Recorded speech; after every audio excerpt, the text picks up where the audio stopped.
Good morning everybody. আমার মনে হয় বাংলাতেও বলতে পারি, তাই না? কেউ বিদেশি তো না, বাট ইংরেজিতে পেপারটা হচ্ছে ইংরেজিতে। শুভ সকাল সবাইকে। ঢাকা ফোরাম এর পক্ষ থেকে আমি সালেউদ্দিন আহমেদ বলছি। আমরা ওই 8 জনের একটা থিংটাকের মতো করেছি, ব্রোশিউরটার মধ্যে কিছু লেখা আছে আপনাদের আমাদের সম্পর্কে। আমি সেটার আপাতত কনভেনার হিসেবে বলছি। আজকের আমরা এর আগে আরও 3টা সেমিনার করেছি। একটা হলো নিউট্রাল ইলেকশনের উপর, আরেকটা ইকোনমিক মানে conditions of Bangladesh after election, তারপর আরেকটা আমরা ওই চিন্তার চাষ বলে একটা থিং ইসে আছে, তাদের সাথে গার্মেন্টের উপর একটা বিরাট কাজ, একটা সেমিনার হয়েছে প্রেস ক্লাবে RMG সেক্টরের উপরে। This is the 4th one of the Dhaka Forum, and this is about Bangladesh-India relations. The title seems to be a very bit wide, but definitely we'll focus on the pragmatic side of it. Our main aim is, in fact, to forge a lasting, sustainable, and win-win situation of Bangladesh-India relationship. Win-win means both the countries will win due to this relationship. The paper will be presented by Ambassador Sirajul Islam. Just to introduce him very briefly, Ambassador Sirajul Islam belongs to the erstwhile Pakistan Foreign Service, and he was in the diplomatic service for quite a long time. He was also Ambassador to Egypt, Ambassador to Japan, and he had different other posts in different countries of the world. And in fact, he started as a teacher of the political science of Chittagong University, Dhaka University. In fact, I was in economics, and he also in the political science, then Chittagong University.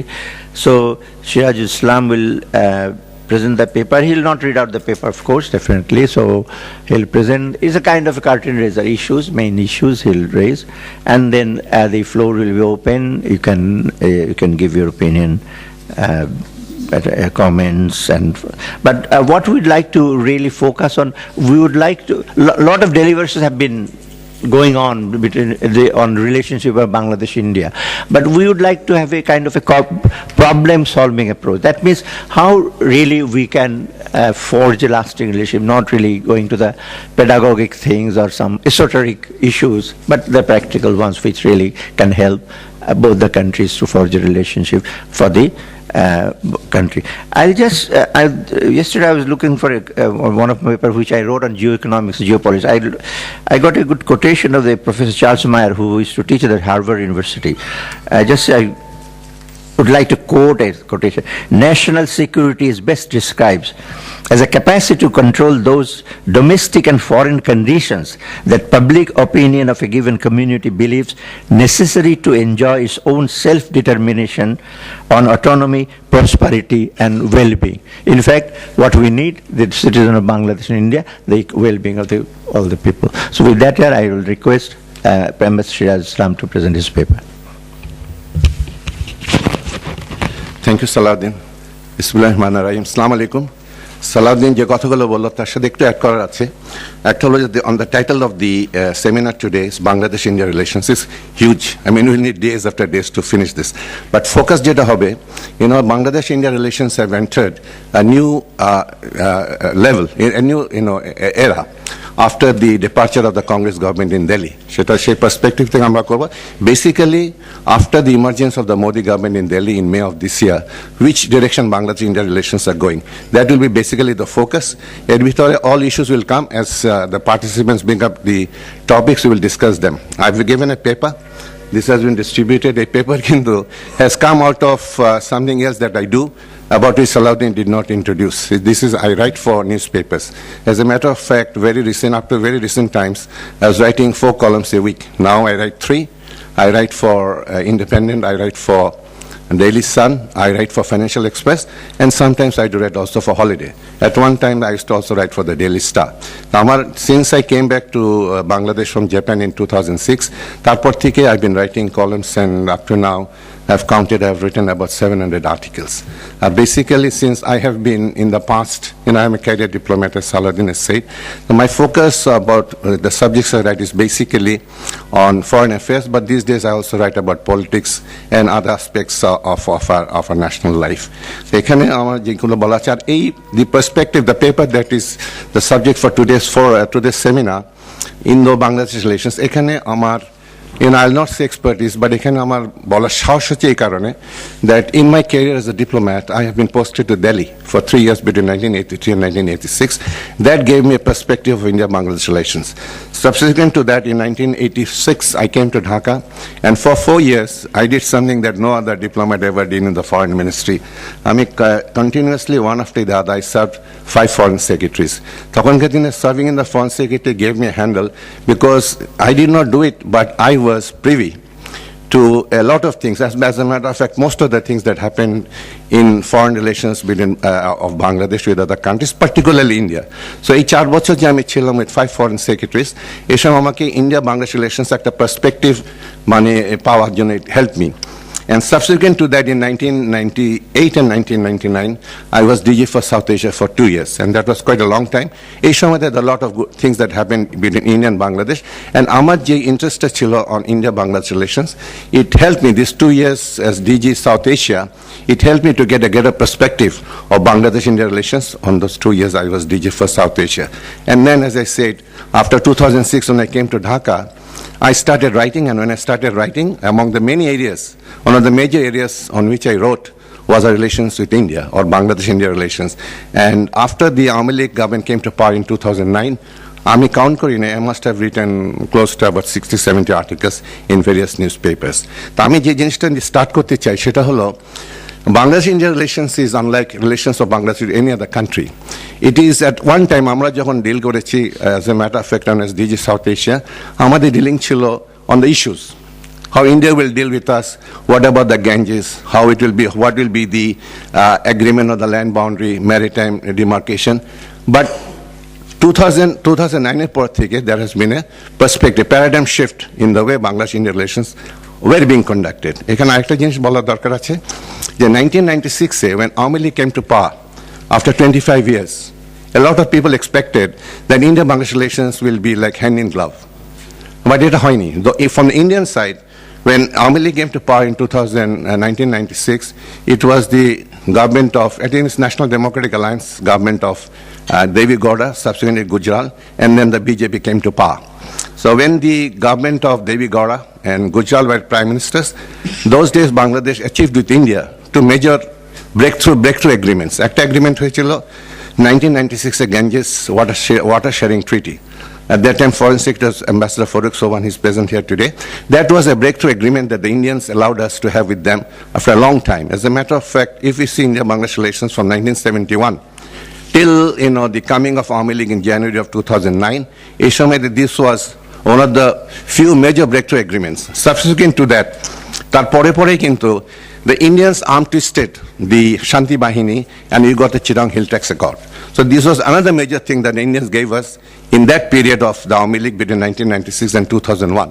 কিন্তু strangely এখন অনেকে এই কথাটা আপনি খেয়াল করে না, subsequent to that certain things happened which was আজকালকার দিনে এখনকার পার্সপেক্টিভে দেখতে গেলে to me it seems very strange, because 1997 and 1998 and 1999, I forget, maybe it's 1998, we were discussing, Bangladesh and India, we were discussing Dhaka-Kolkata bus route.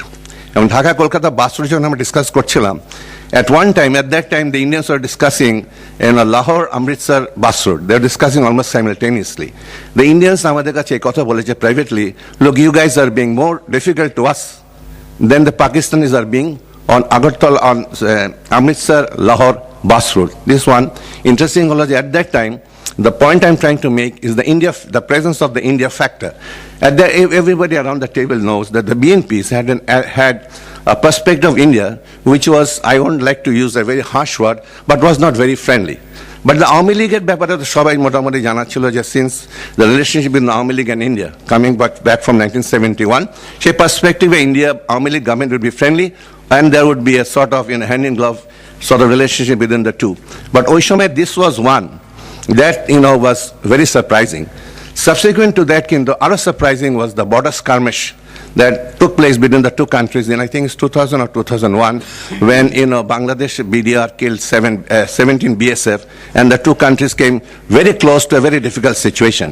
Subsequent to that, when the BNP came to power in 2001, তখন একটা ছিল যেটা এখন আমরা অনেকে ভুলে গেছি, তখন আমাদের সবাই ধারণা ছিল Bangladesh was literally floating on oil. And at that time, the discussion was that Indians, can we give the Indians oil pipeline? যখন বিএনপি পাওয়ারে আসলো, the Army League at that time had said that, you can give pipeline, a gas pipeline to India or dead bodies. So the India factor, which means that both the political parties, BNP more, but Army League was also very conscious of one thing, that Bangladesh politics korte hole, you have to be conscious that the people are generally not pro-Indian. So whatever you do to the Indians, publicly, you cannot be seen to be favoring India. So এই পার্সপেক্টিভে কিন্তু 2009-এ, জানুয়ারি 2009-এ আমরা দেখতে পাচ্ছি একটা paradigm shift. Paradigm শিফটটা এইভাবে যে Awami League government যখন পাওয়ারে আসলো 2009-এ, Indian government without asking us, they didn't even ask us, if I am correct, the people, participants around the table may correct me if they want, সেটা হলো, first thing that Sheikh Hasina's government did was give India a carte blanche on the security perspective. বলে দিয়েছে যে your security is my security concern. এবং এইভাবে বলে শুধু তাই না, subsequently 7 Ulfa insurgents who were hiding in Bangladesh, whether they were given sanctuaries, I don't know, but they were in Bangladesh, they were handed over to the Indians.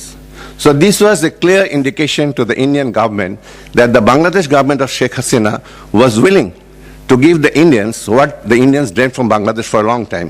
Bangladesh ke India 1971-এ বিভিন্ন কারণে they interfered in the independence war of Bangladesh, liberation war of Bangladesh. আমার ইয়েতে ধরেন একটা তো humanitarian ছিল, and among everything else, the Indians, interfered or got themselves involved in the war of liberation in 1971, primarily because of a security concern. If they could break Pakistan and have instead of East Pakistan a Bangladesh, they could have been comfortable on the eastern sector as far as the security concerns are concerned. Kintu subsequent after the downfall of, or the change of August of 1975, Indian kintu a concern was always there. No Bangladesh government, neither the government of Ziaur Rahman, not the government of Ershad, not the first BNP government, even first Army League government of India ke a concern meet kore nahi. I, as DG South Asia, I know the Indians were literally coming to us every day at the Foreign Office asking us for Anup Chetia. And Anup Chetia was very crucial to the Indians for their Ulfa insurgency in Assam. Kintu amra kintu, as DG South Asia, I know, Indians were furious, they were frustrated, they were disappointed. Ek Anup Chetia ke chachi tomra keno diccho na? And at that time they also said, under the Army League government, they said there are a lot of sanctuaries of Ulfa insurgents inside Bangladesh. Kintu 2009 থেকে the paradigm shift is the relationship when it started from our side. The Army League was no longer, of course Army League asked for this, that and the other, but they gave first, and then they asked for Tista deal, then they asked for trade, then they asked for, the killing in the border, which at that time had become a very difficult situation for the Army League government. চেয়েছে কিন্তু forcefully কখনো চাই নাই। আরো interesting যেটা হয়েছে, this is my subjective opinion, absolutely this not even TDF opinion. আমি যখন আমার আর্টিকেল লিখি, লিখেছি, আমার কাছে সারপ্রাইজিং লিখেছে, our negotiators, because we negotiate with Indians and we know how difficult Indians can be, and Indians কিন্তু, without being misunderstood, this is again my opinion, Indians কিন্তু কখনো আমাদের কোনো ছাড় দেয়নি। আমি একটা এক্সাম্পল দিচ্ছি, 1974-এ ইন্ডিয়া মুজিব অ্যাকর্ড যেটা আমরা করেছি, Bangladesh at that time just had become independent. আমরা ইন্ডিয়া মুজিব অ্যাকর্ড করে within 2 months what was due from our side to the Indians, we gave it. Now 2014, the land boundary agreement, সেই agreement is still pending, and Modi government is in power for 6 months. এখন আমরা ভেবেছিলাম যে আমাদের president গিয়েছে ইন্ডিয়াতে, at least Modi তো I think 3 weeks ago also in Assam he said this is a done deal, দিয়ে দেবো। তো আমাদের প্রেসিডেন্ট গেল, he came back empty handed. So you see the Indians have not given us anything so far, money willingly দেয়নি। But one thing that happened is, between 2009 and 2014, Army League থেকে ইন্ডিয়াকে বলে দিয়েছে you have nothing to fear from us, and which was from my perspective, whoever did it, I don't know, we dilly-dallied with Indian security. That was a mistake on our part, definitely a mistake on our part. Sheikh Hasina government যে করেছে, security clearance দিয়েছে, I thought this was a correct decision, but then we went overboard যে this was a very important card for us, this was a very, very important card, we didn't play the card, we gave it. Then আমরা ভেবেছি যে তিস্তা অ্যাকর্ডে তিস্তা পানিটা দেবে, we thought they would give, we didn't even know যে নাও দিতে পারে, our negotiators even didn't know. আমি নিজে জানি যে a week before মমতা নাম কি Indian Prime Minister Manmohan Singh came to Dhaka. That was September of 2011. A week before that, in Calcutta newspapers, there was news that, Mamata Banerjee is, she's not sure. She'll not give, because the agreement on the Tista Accord, surprisingly, this is very surprising for us who have been negotiating or writing or talking about Bangladesh-India relationship, ওই accord ছিল কিন্তু on a 50-50. Sharing of the Tista waters 50-50. That was something that was, not very normal. The Indians certainly would give 50% of Tista water to Bangladesh. এটা আমি যেটা শুনেছি, I don't know whether it's correct or not. This thing, when Indian Prime Minister comes abroad, there is a meeting. And meeting in ভিতরে papers were circulated, and the Trinamool, member, the Trinamool was part of the, I think, the Congress government at that time. That member got a copy. ওই কপিতে দেখেছে that Tista waters are being divided 50-50. And he got in touch with Mamata Banerjee and told Didi, this is what is happening. তখন the ball started rolling. আমার question হলো, our negotiators came to Delhi, to our High Commission in Delhi, and our Deputy High Commission in Calcutta. Where was the intelligence? When did you realize that the Indians are not going to give us Tista? On the morning that the Indian Prime Minister landed in Dhaka, and that also is a diplomatic incident of sorts. When Indian Prime Minister was in Dhaka, the Indian High Commissioner was called to the Foreign Office and told that Amra tomader Tista pani tomra dichcho na, Amra tomaderke land transitor debo na. Because by that time, by September of 2011, we had gone so far forward in one-way relationship with India that we had given them security, and security by 2011, Indians were no longer concerned about their security handle on Bangladesh. But আমরা কিন্তু land transit দিয়ে দিয়েছিলাম, because as participants around the table would know, land transit কিন্তু in principle has been given to India under the Indo-Bangladesh Trade Agreement of 1973. It was given. All that needed to activate this is an exchange of letters. She letters কিন্তু on 6th of September 2011 it was ready. Just letter to exchange হলে কিন্তু land transit would have been permanent. But we do it because the Indians did not give us Tista. But that is September of 2011. Manmohan Singh যখন আপনি plane থেকে যে স্টেটমেন্টটা দিয়েছে to the government of Bangladesh, সেখানে বলেছে the land boundary agreement which was the protocol sign in Dhaka, ওটা যেই দিয়ে দিবে then they will give us the Tista, এটা হয়ে যাবে. That is 2011, this is 2014. It has not happened. Now, other interesting thing that I would like to put before this gathering is, এখানে যেটা একটা যে প্যারাডাইম শিফট হয়েছে, paradigm shift is as far as the Awami League government is concerned, Indian has no reason to worry. Indians were worried about the Awami League government between 1996 and 2001. But 2009 এর পরে India in Congress government in New Delhi was no longer worried about the Awami League government. Indian government knew that they could get anything out of Bangladesh government. Land transit atke geche because public opinion at that time, they could not force the government to sign the protocol for the land transit because Indians failed to deliver the Tista. But they felt that they did not have anything to worry from the Awami League government. As they were in 1996 to 2001, they were not sure.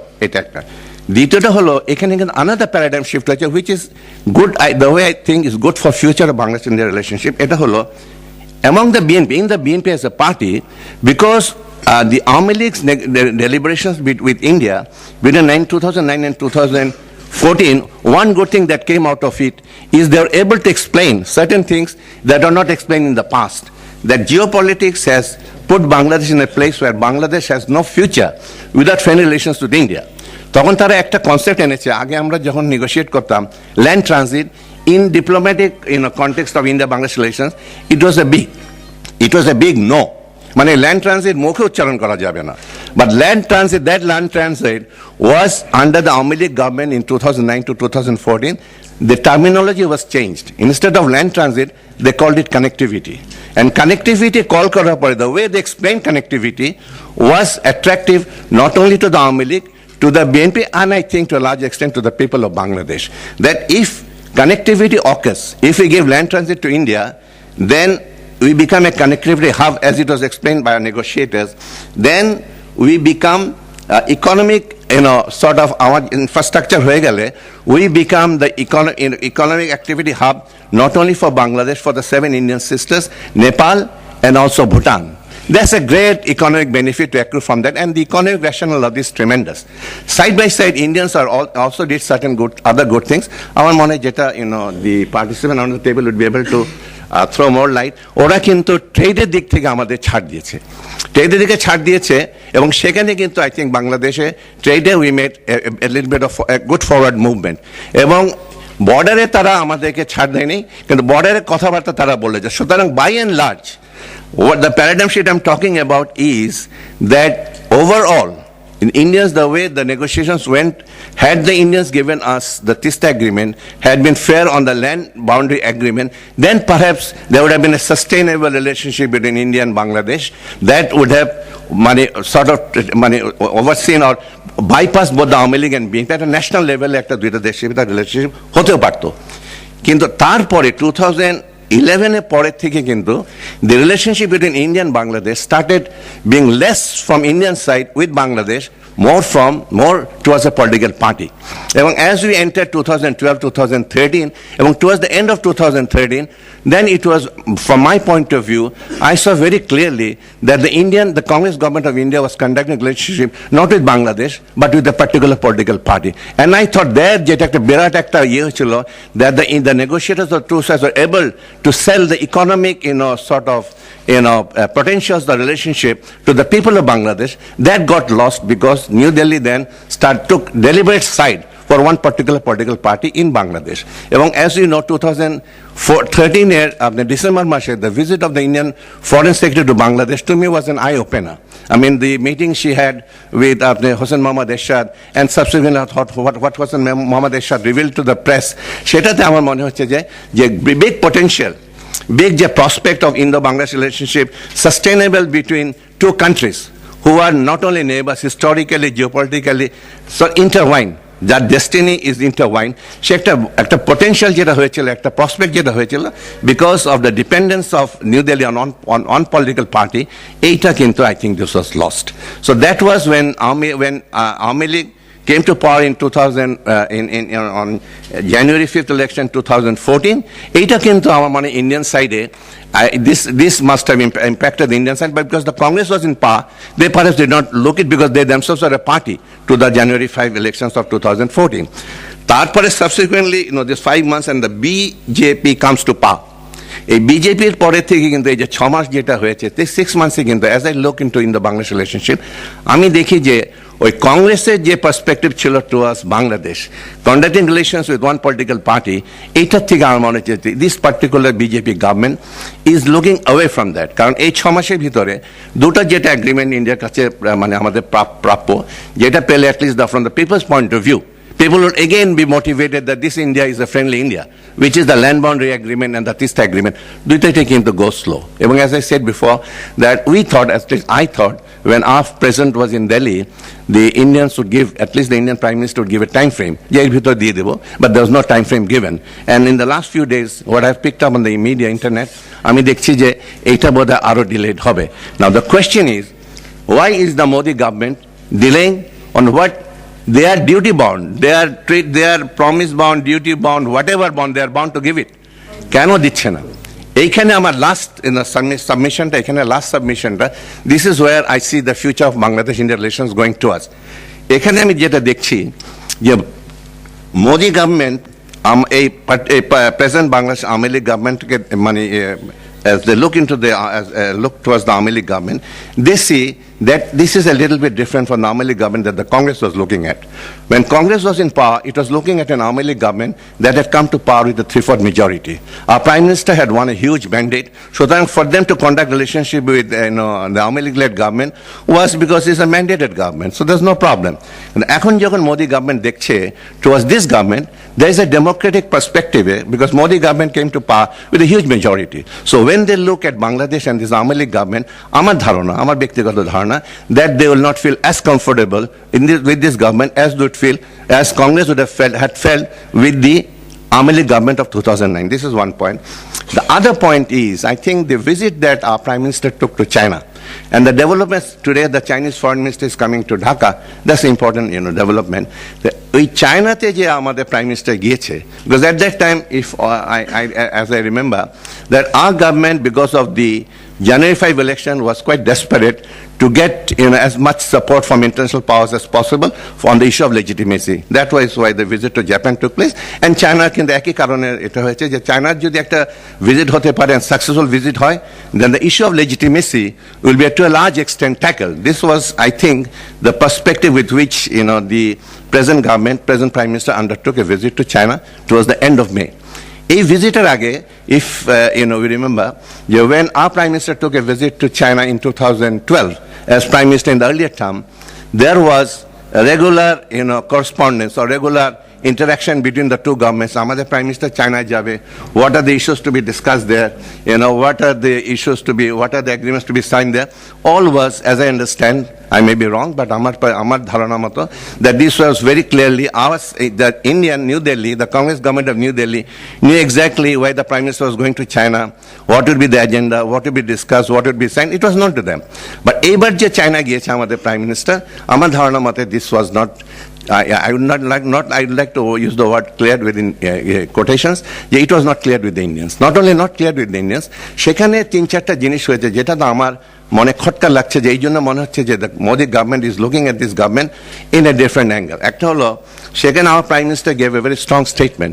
She said very clearly that Asia's march to the world stage, we are totally under the Chinese, we are totally committed to the Chinese leadership. Now, China, as we know, China and India are, rivals for the piece of the cake in international politics. So to commit Bangladesh totally, behind China, I'm sure if I had been sitting in New Delhi and working for the Modi government, it would raise a question mark in my mind. And I think that question mark has been raised. Subsequent to that, our side showed a very strong sort of interest in the Sonadia deep sea port. The Sonadia deep sea port is a project worth $22 billion, and Chinese would invest. And this is right at the Bay of Bengal. And strategic experts around the table would know, Indians, how would the Indians feel? The Chinese building Sonadia deep sea port, sitting at the mouth of Bay of Bengal and looking at the Seven Sisters, which is still so fragile. Jetate basic Indian security concern, one of the major security concerns of India is the Seven Sisters. Shekhane amader amra China ke anbo Sonadia deep sea port debo, and part of the deal of the Sonadia deep sea port is they were constructed and they will also be there. They will also physically be there. So that was a dangerous thing for the Indians to accept. Subsequently, as I know, it is this project was discussed but was not signed. It was signed, but it was discussed. The other thing is BCI MEC. BCI MEC bhitore kintu, if I remember correctly, if I am correct in my sort of understanding, BCI MEC te kintu, I see that Indians are now not as sure on BCI MEC as they were before. When before যখন connectivity hub যেটা করার কথা ছিল, that was a promise the Indian has given to us, and on that point just one word একটু divert করে ওই 2009 to 2014 the Indians promised and our negotiators said that if we give them land transit it will become the connectivity hub. কিন্তু এই 5 বছরে as I understand nothing has happened. So that was a promise that was net result as of today zero. এই আপনার connectivity hub আমরা হই নাই এবং হবার কোনো এখন হবার কোনো আমি কোনো দেখছি না নাম্বার ওয়ান কানেক্টিভিটি হাবটাকে I think it was in my word I'd like to use the word, and I used in my writings also, the Indians, since they were not able to deliver the connectivity hub, towards the last stage of the Awami League government, they then started talking about the BCI MEC. The connectivity hub, why are you sort of worried about the connectivity hub? You are giving us something better. BCI MEC is better than that, You are bringing in China, and then you will become. China ashbe, Nepal ashbe, India ashbe, Myanmar ashbe, and it is right where you are, and you are the heart of it. So, connectivity hub got, eaten up by the BCI MEC. But towards the last stage of Modi government, I don't see Modi government at all warm to the BCI MEC, because BCI MEC means you're opening up a very fragile part of India, about which Indians are damn worried, by road and other strategic, sort of to the Chinese. China-India relationship, people who know that they have tremendous amount of problem politically. So opening up the Seven Sisters with the Sonadia deep sea port here and the BCM there, এই জিনিসগুলোতে আমার মনে হচ্ছে যে the Indians are not very sure which way to go. And এখানে কিন্তু they will. It does not mean that they will side with any of the political parties. The fact that they are looking away from, not even looking away, But they are not, one statement I'd like to make categorically is, they are not looking at the Awami League government as the Congress government was looking at the Awami League government in the 2009-2014. As far as I'm concerned, I think I'm pretty certain on that. Second, what are they going to do? Are they going to, as they did before, are they going to intervene in this? They have got lots of ways to intervene. I also don't think that they're going to intervene. They will not. So, but third, suppose Bangladesh the political movement hoy. A movement hole, what would be the role of the Indians? Again, I'd like to surmise, in that sort of a situation, Indians would wait and see the democratic option taking place in Bangladesh. এটা আমি এই জন্য বলছি, সুষমা স্বরাজ যখন এসেছিল ঢাকায়, BSAC যে স্পিচটা দিয়েছিল, that speech is laden. The speech is laden with one, যে India wants a democratic way out of the present predicament of politics in Bangladesh. সেটাতে আমি বলছি যে 2009 to 2014 was a relationship that India conducted. Initially, maybe they had Bangladeshi perspective, but gradually towards the end of the regime, it began from New Delhi to Awami League. আমার এখন যেটা মনে হচ্ছে যে with the BJP government, a rationality will come back to Bangladesh-India relationship. Say rationality হলো New Delhi-তে BJP government will look at Bangladesh. And Bangladesh, whichever party is there democratically, সেই partyর সাথে New Delhi will contact the relations. This is what I want. Thank you very much. Thank you. Thank you, Ambassador Siraj, for a very comprehensive. And the paper is quite a lengthy one, and he has dealt with the major issues. Now the floor is open. You can come in, but I would just, since we have three ex-State Minister for Foreign Affairs in this table, I would just open that any one of three distinguished guests can open. They can. Okay, or Mr. Riaz Rahman would like to come in, and after that anybody can come in. Okay, thank you. And just for your reminder, we'd like to finish by 1 o'clock, followed by lunch. Then we can take some issues over the lunch table also, if you. So, but we'll definitely there are enough time. So till 1 o'clock we'll continue. Okay. You can continue if you want. Lunch will be cold by that time. Mr. Chairman, I am privileged to attend this roundtable conference convened by the Dhaka Forum on Bangladesh-India relations. Its key focus is on finding ways for a durable, sustainable, and mutually beneficial relationship acceptable to the people of both countries. I'd like to thank Mr. Sirajul Islam for the very useful introduction that he has given. I would like to outline certain directions.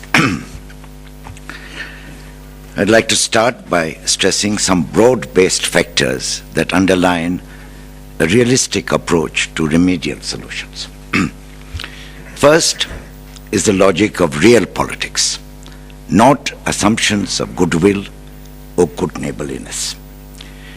The key characteristic of this approach are caution, circumspection, pragmatism. The BNP chairperson in her meetings with top Indian leaders has always stressed the paramount need for balance, mutuality of interest, and ordered progression. Second is to keep uppermost the fundamental presumption that the people of Bangladesh want good relations with India. They believe that outstanding issues between the two countries are not intractable and can and must be resolved. Third, relations between the two countries must look forwards, not backwards. The impelling focus is peace, prosperity, and the welfare of the people of both countries. The above factors have pointed the way to identifying certain critical elements in building and consolidating bilateral relations. These include 1. Delinking bilateral relations from domestic politics. 2. Political willingness to maintain dialogue through continuous engagement at all levels. 3. An integrated, across-the-board, comprehensive approach to bilateral relations. 4. Shoring up confidence-building measures. Mr. Chairman, Any objective assessment of India-Bangladesh relations has to come face to face with the realities on the ground. These do not match up with the expectations or aspirations of the people of Bangladesh. A good starting point to the current state of affairs is Prime Minister Sheikh Hasina's state visit to India in January 2010.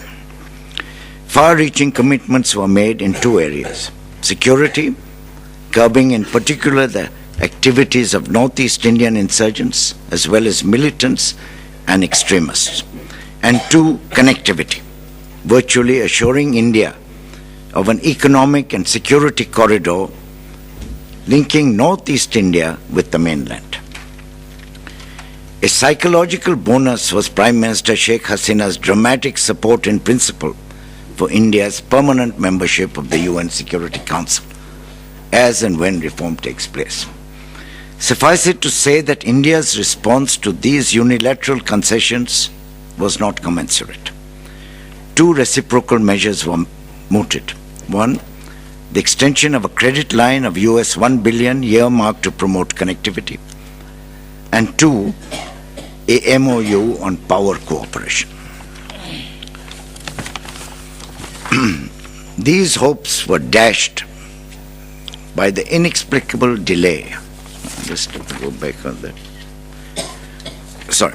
There was eager anticipation, however, that Indian Prime Minister Manmohan Singh's return visit would announce important measures to assuage Bangladesh's core concerns. These hopes were dashed by the inexplicable delay in the Indian minister's return visit, 20 months, in September 2011. The lack of any movement in implementing the US $1 billion credit line, and the limited package of measures proposed. These included a protocol to the 1974 land boundary agreement relating to the remaining 6.5 kilometers to be demarcated, an exchange of enclaves and territories in adverse possession. And two, the agreement on sharing of the Tista and Feni rivers. Details were not made overt. And three, an omnibus framework agreement on cooperation for development.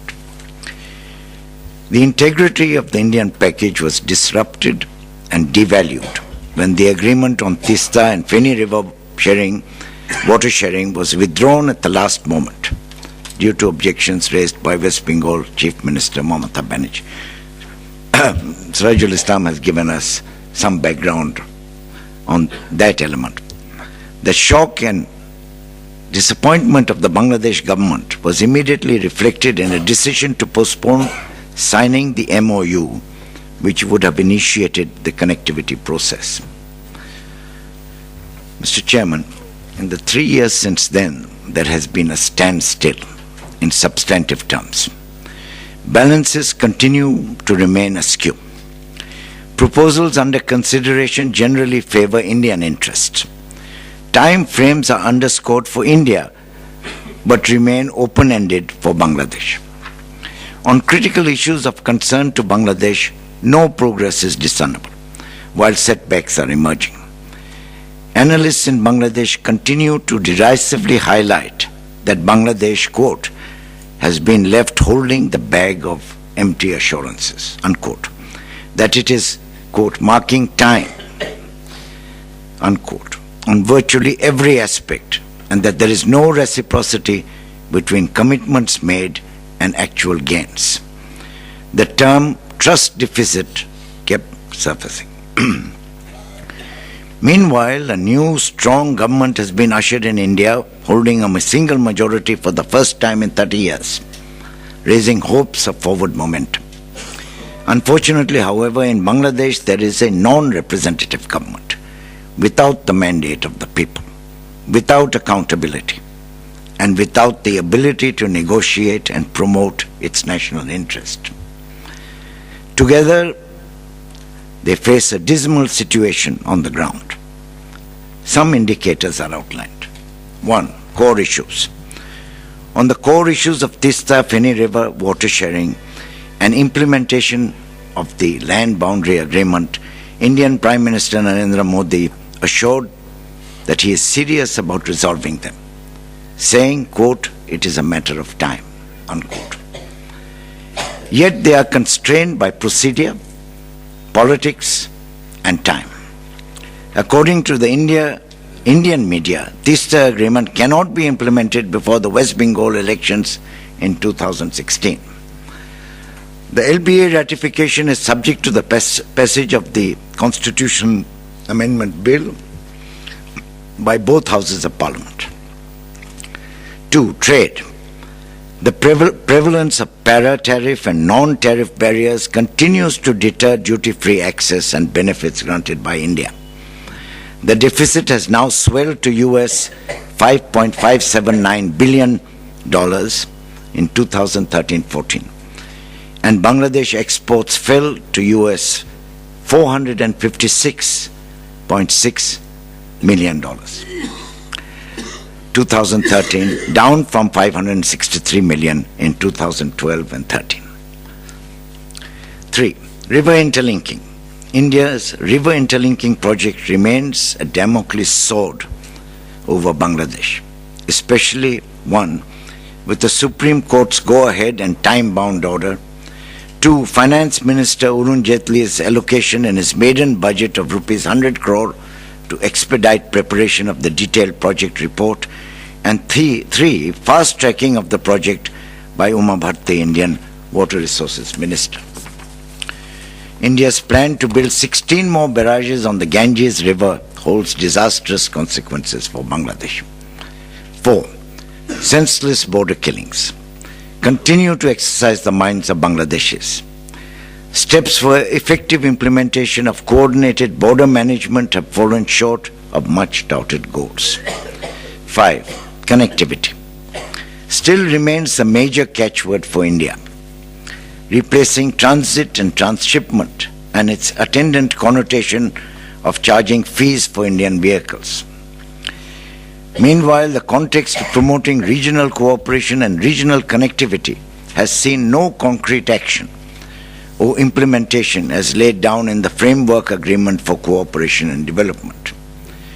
There was also no discussion on promoting people-to-people contact through further easing and streamlining of visa requirements. 6. Terrorism. Despite the Bangladesh government's extraordinary cooperation with India on security issues, reciprocity seems lacking.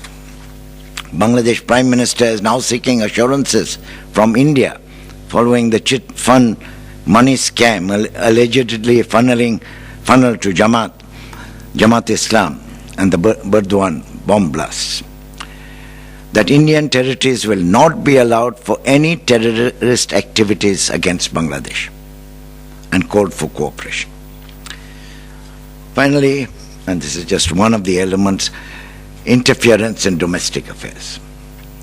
The perception is deep-rooted that the previous government in India propped up the present unrepresentative Bangladesh government on 3 counts. 1. The pronouncement at the end of October 2013 that the holding of general elections in January 2005 was in conformity with constitutional provisions. 2. Exhorting former President H.M. Irshad and others to participate in the elections. And 3. Continued justification to the international community of the legitimacy of the present government. As was pointed out, the relationship that emerged in these last 4 years is that between the government of India and a political party, the Awami League, not the government or the people of Bangladesh. Mr. Chairman, the task before us is to assess how to meaningfully kickstart the process into forward momentum. The previous High Commissioners of India and Bangladesh in their recent meeting came up with some prescriptions that constitute a useful platform. They highlighted the following key elements. 1. Promote goodwill to remove mistrust and lack of confidence between the two countries. 2. Resolve pending issues with utmost sincerity. 3. Protect democratic rights and values of the peoples of the two countries. 4. Promote equal, equitable, inclusive, and sustainable growth. 5. Adopt holistic approach in addressing unresolved issues and challenges. 6. Strengthen people-to-people contact through effective communication of information and enhanced awareness. And 7. Underscore free and increased flow of goods and services, including investment, financial services between the two countries. Mr. Chairman, time does not permit too much elaboration. I would like to say in conclusion that the BNP chairperson, in a series of press conferences in Dhaka, October 2013, January and February 2014, and in interviews with reputed journalists representing important papers such as the Telegraph, February 2014, Indian Express in July 2014, and Times of India in October 2014, spelled out the parameters of positive Indo-Bangladesh relations, as also views on sensitive issues of concern to both sides. Asked what she would have done differently from Prime Minister Sheikh Hasina's government, she underscored the following. First, I would have sought mutuality of gains in our bilateral relations in all areas, along with using the provisions under SARC to foster ties. It is vital to earn the trust of both sides to give relationship greater strength. It is imperative we work together to lay a new foundation whose first steps is to sit down and seek mutually acceptable solutions. The future government of Bangladesh will encourage greater people-to-people contact and use all bilateral and regional institutions to diversify our relations and cooperation in all fields. And I thank you, Mr. Chairman. Thank you, Mr. Riyaz Rahman. Now, floor is open. Professor Taj Hashmi, could you please introduce also yourself, because you are most of the time you are. Good morning. My name is Taj Hashmi. I was never a diplomat. I'm an academic by profession. I teach Homeland Security at an American university in Tennessee. I did some work. I wrote a couple of articles in New Age and some popular web pages on India factor in Bangladesh-India relationship. And recently, I wrote a solicited article for an Indian journal on this issue.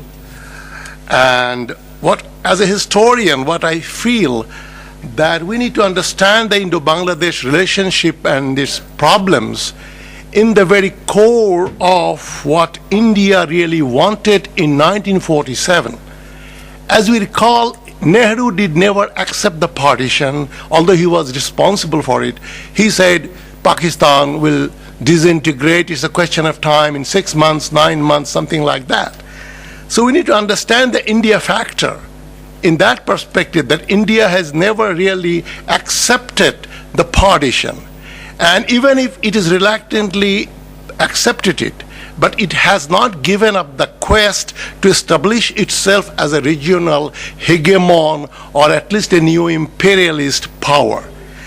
If we don't understand that, we don't understand India's foreign policy and India-Bangladesh relationship. Because India is the only country after Israel and South Africa under apartheid which is having bad to very bad relationship with all its immediate neighbors.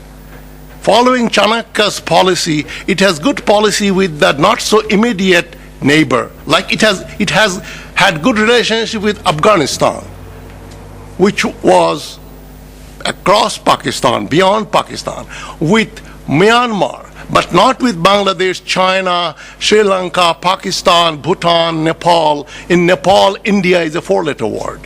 I saw it myself. Sri Lankans also don't like. I've never seen Sri Lankan and Indian army officers talking to each other in APCSS Hawaii, where I was a professor for 4 years, they would never talk to each other.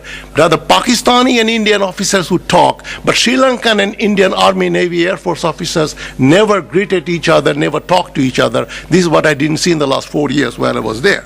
So my point here is very brief, that in 1971, India thought the promised Greater India, Greater Bharat is in the offing. They expected a lot, and our politicians also, out of tactical reasons or some reasons, promised a lot that what would happen after Bangladesh is once liberated. So India was disillusioned a bit, but the disillusion came more after August 1975, and we know how they harbored, sheltered, armed, and sent incursions into Bangladeshi territory as if Bangladesh was going through another war of liberation after August 1975. We know they sheltered people, I don't want to name names, but they did that. And then they promoted Shanti Bahini. And India, my point is that, very blunt, India is virtually at war with Bangladesh since August 1975. And in between there is brief periods of truce and some promises about land, transit, this and that, but they don't really mean it. They really want to act as an hegemon, and unless we Bangladeshis understand that psyche, we will be at the losing side all the time. Shadhin Bangabhumi Andolon is not dead.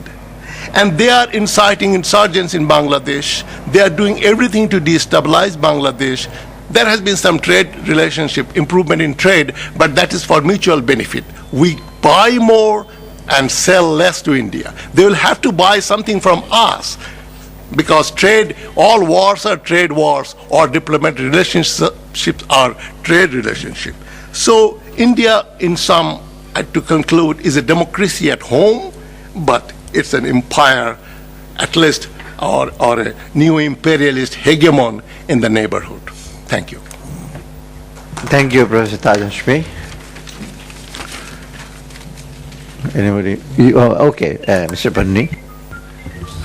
Thank you very much, Mr. Chairman. First of all, I want to thank the Dhaka Forum and you for organizing this very interesting seminar today. Very, very important subject, of course, the India-Bangladesh relationship. I am not going to be as articulate as Ambassador Siraj Islam, but I will give my humble little opinion about the relationship. India and Bangladesh should have had a special relationship because India supported our war of independence and fought the war along with our freedom fighters and helped liberate Bangladesh from the oppressive rule of Pakistan. Bangladesh is the first country in the post-Second World War period to attain freedom as a consequence of struggle for liberation. Obviously, the relationship between India and Bangladesh, which is an important issue, India will always think for India first. India has their own reason to support our freedom movement, and that is why we, as long as we want to remain sovereign, we will always have small problems with India in the relationship. In international relations, sovereign states are always inclined to protect crucial issues of national interest, irrespective of assistance and rendered to them during the crisis period. In my view, Bangladesh first all needs a common approach between different political parties, alliances and all that. What I mean is bipartisan, which the United States and countries like Europe and India have been maintaining for long. This common approach is understanding and consensus between the parties, alliance, which we lack very much, which is very unfortunate. If we all get together and have a common policy towards India, then we won't have this problem about India supports this party or that party. Obviously, today India would like a friendly political party to govern Bangladesh. It is quite natural for India to have it. But if India knows that whichever party comes to power in Bangladesh will have the same policy, then India will not continue to support one political party. It will be quite happy to extend their hands of friendship to any other political parties. I feel that instead of course seminars help in bringing in ideas within political parties. There should be dialogue. There should be very serious dialogue between political parties, because it is in the interest of the country to see that we have a good working relationship with India. Obviously, with the Seven Sisters, which is more or less a melting pot, India would never like the country Bangladesh to be used for their insurgents. We all must agree to make sure the territory of the country of Bangladesh will not be used for that purpose. At the same time, we must all agree to start negotiating together with India to have our goal, that is the land problem, the Teesta water and all that. Awami League, in spite of being a friendly party to India, Awami League has not stopped asking India to give our rights. They have been quite firm. They have been asking, a lot of dialogues have been taking place between Awami League leaders and India for our rights. So, no matter what India wants to do, we will continue to fight for our rights in Bangladesh. Thank you very much. Thank you, Mr. Panni. I will request now Mr. Abul Hassan Chaudhary, who was also State Minister for Foreign Affairs. If you want to. Bismillahirrahmanirrahim. Thank you, Honorable Chair. My first expectation would be that the Dhaka Forum, in the course of time, will take this discourse about India-Bangladesh relationship from a two-dimensional approach. We have long been imprisoned by either beating up India periodically to prove our sovereignty or manhood, whatever it might be, and the other, even more dangerous, is that to raise issues of Bangladesh, concerns of Bangladesh, which in the longer term are also concerns of this region, is equated with being anti-India. We have no business to be anti or pro-India, we have to be pro-Bangladesh. Let me also congratulate my esteemed former colleague, Mr. Sirajul Islam, to have given us a very comprehensive overview, followed by the discussion of Mr. Riaz Rahman, who has pinpointed the many directions in which we are at the moment mired, but from which we can come out. And Mr. Panni has brought from his experience the virtues of working together. Now, whatever may have been, I would like to start with 71. I don't think that no country goes to the assistance of another country with a total Salvation Army spirit. So whatever may have been at the heart, we, the citizens of Bangladesh, have been grateful then, we are grateful today, and shall continue to be grateful for all times. And I'd like to completely dissociate that from the present realities or future realities as they unfold. For me, the great pain is that we have not been able to build and consolidate on the tremendous strength that followed. I mean, let's face facts. Nobody knew in April, in May, in June, that Bangladesh will become independent on the 16th of December. And yet the 10 million refugees were accepted, and there was a magnificent support. Nearly 12,000 Indian soldiers embraced martyrdom along with our freedom fighters. So there was that great coming together. But as Professor Hashmi has said, I would go even a little beyond before 47, that strange psyche in 1905, which made the Calcutta Kendrick Bhadralok go against the division of India, vivisection of the motherland, was completely absent in 1947 when West Bengal merrily chose to abandon its national identity and merged with that of India. So the national identity of Bengalis, I think it is here in Bangladesh. We shed blood for the language. We do not have to be lectured by anyone at home or abroad on the identity of Bengalis. The issues that have been raised are much too known, and the experts have spoken, and many other experts will also dilate on other aspects of our issues. We know of the Tista, we know of the land boundary agreement, and I am somehow hopeful as a citizen of this country that this may take a little longer time, but it will eventually be resolved. But for me, the greater, far, far greater nightmare is the 16 barrages.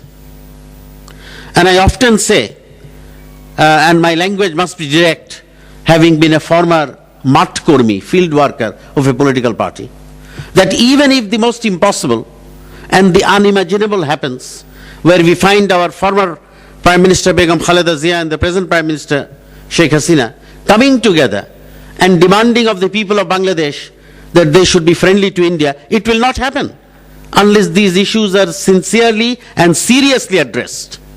And once again, we have just celebrated Christmas. Let's not expect that somebody in Delhi will sit with the attitude of a Santa Claus giving things away.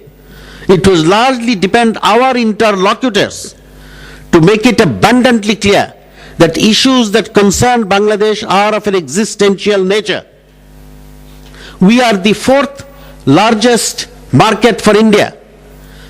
At one remove, at one stroke, on the 26th of March 1971, and I am not questioning at all. Let us not be mean. Let me quote Tagore, আজকের কার্পণ্য অতীতের দাক্ষিণ্যকে যেন ম্লান না করে. Let today's miserliness not eclipse the generosity of the past. So I would like to keep that there. That is sacred for us, that is sacred for India. But what I would like to say is that is it in India's interest to have a people who are unhappy? The unacceptable. Even today in the paper we read that a farmer was killed in the Bangladesh-India border. Are these the ingredients which make a friendship between two countries, two sovereign countries? They do not. And India must look at the history of Bengal that has produced Subhash Chandra Bose. It has produced Bangabandhu Sheikh Mujibur Rahman. Bengal has never submitted in thousands of years, nor will it again. So I think it is the facts are known. What is needed is expertise to convince India that is in India's greatest interest. Nobody will come to assist for long. That is not the mood in Delhi ever. That is not the mood in any capital. As long as we can strongly establish that to have a friendly Bangladesh, and our demands are not that great. Today what is happening, when China is thinking of building barrages, India is thinking of a multilateral approach to the whole problem. But there was a time pre-1996 Ganges water sharing when these sort of discussions were completely scuttled, and we were told, we were even asked not to raise the issue in however polite and muted manner at the United Nations, that there should be bilateral approach. But that has changed.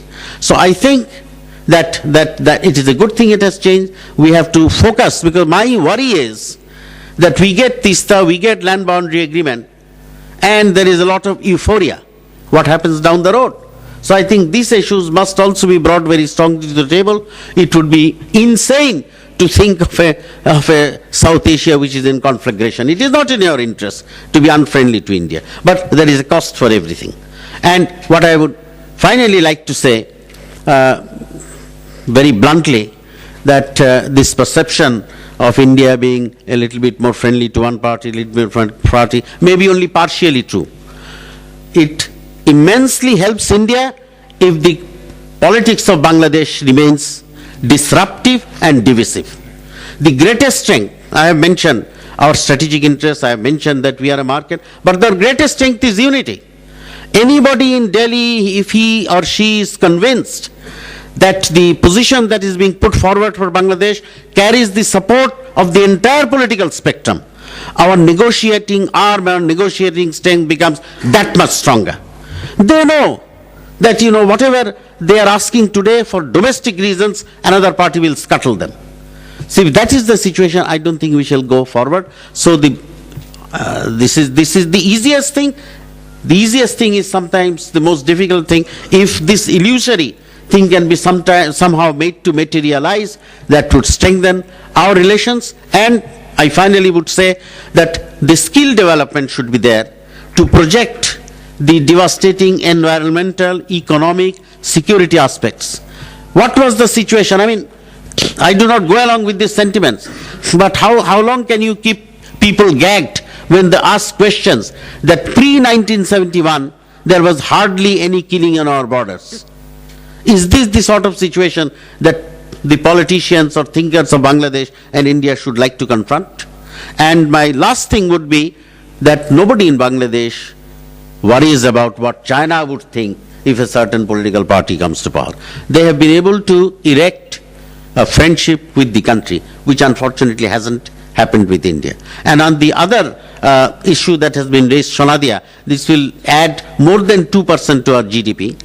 And I think the current situation is that if our people who negotiate on this issue have the strength to put forward, because the Chinese know what is happening.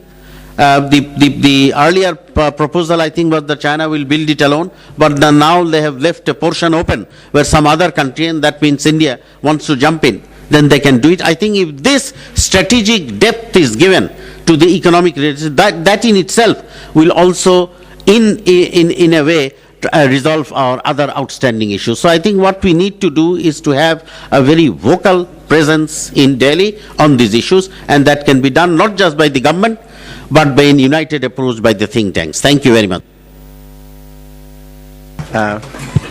Mr. Farooq Soban, please.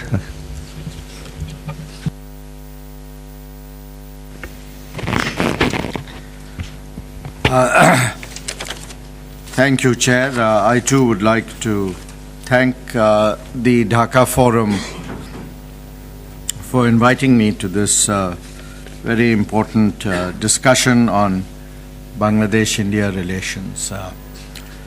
The Chair, in your opening remarks, you had spoken about the need for us to try and see if it is possible to develop a win-win approach to this relationship.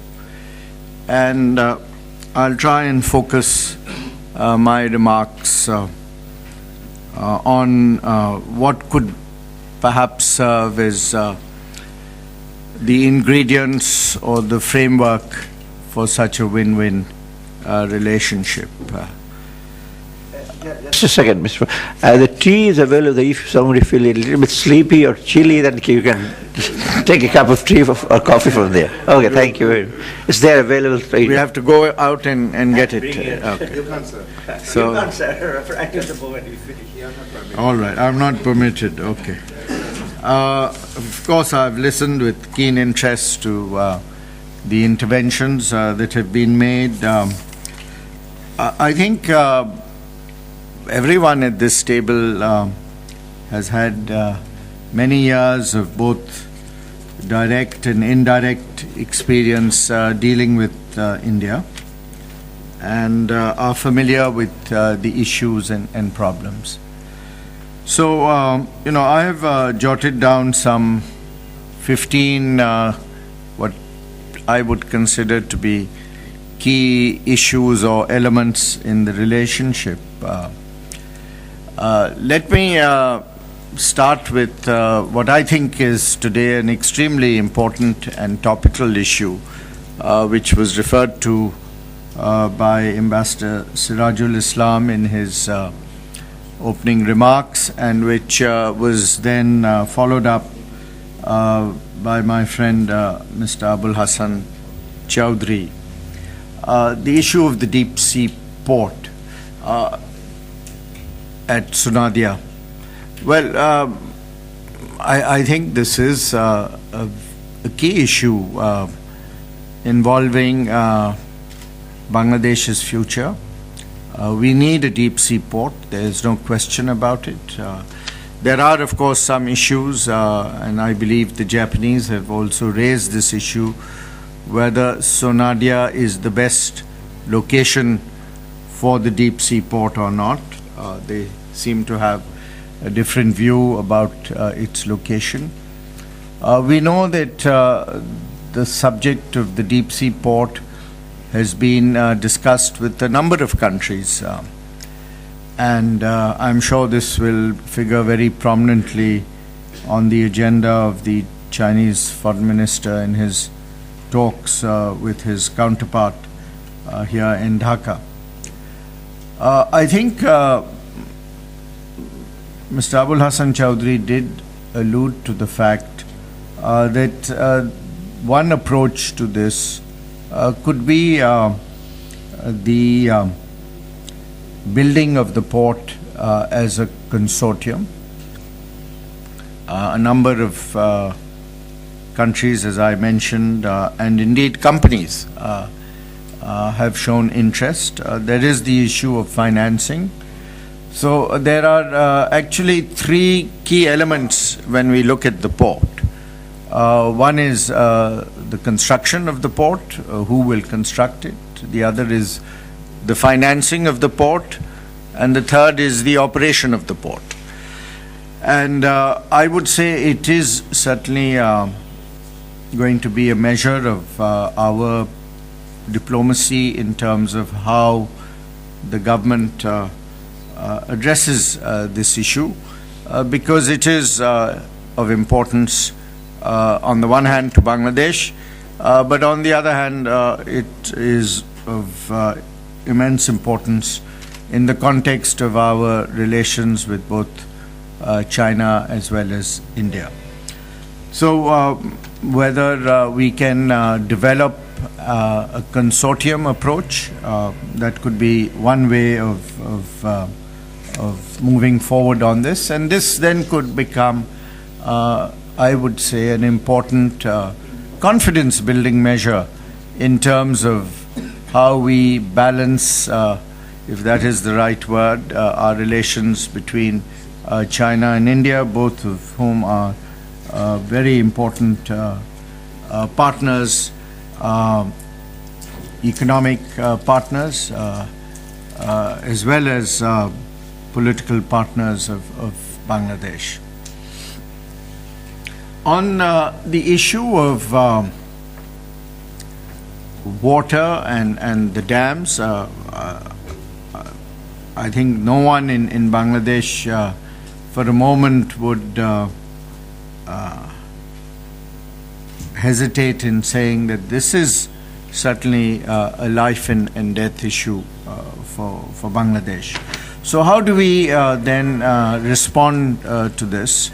And it is, I think, certainly interesting that we see a similar issue or issues emerging in the Sino-Indian relationship as might exist in the Bangladesh-India relationship. So clearly the approach, I feel, in so far as our diplomacy and our objectives are concerned, is to see how we might be able to sit at the table with all the concerned countries to try and find a mutually acceptable arrangement in terms of developing our common water resources. Now, one of the, to me, very important features of the visit of Prime Minister Manmohan Singh in September 2011 was the conclusion of the framework agreement.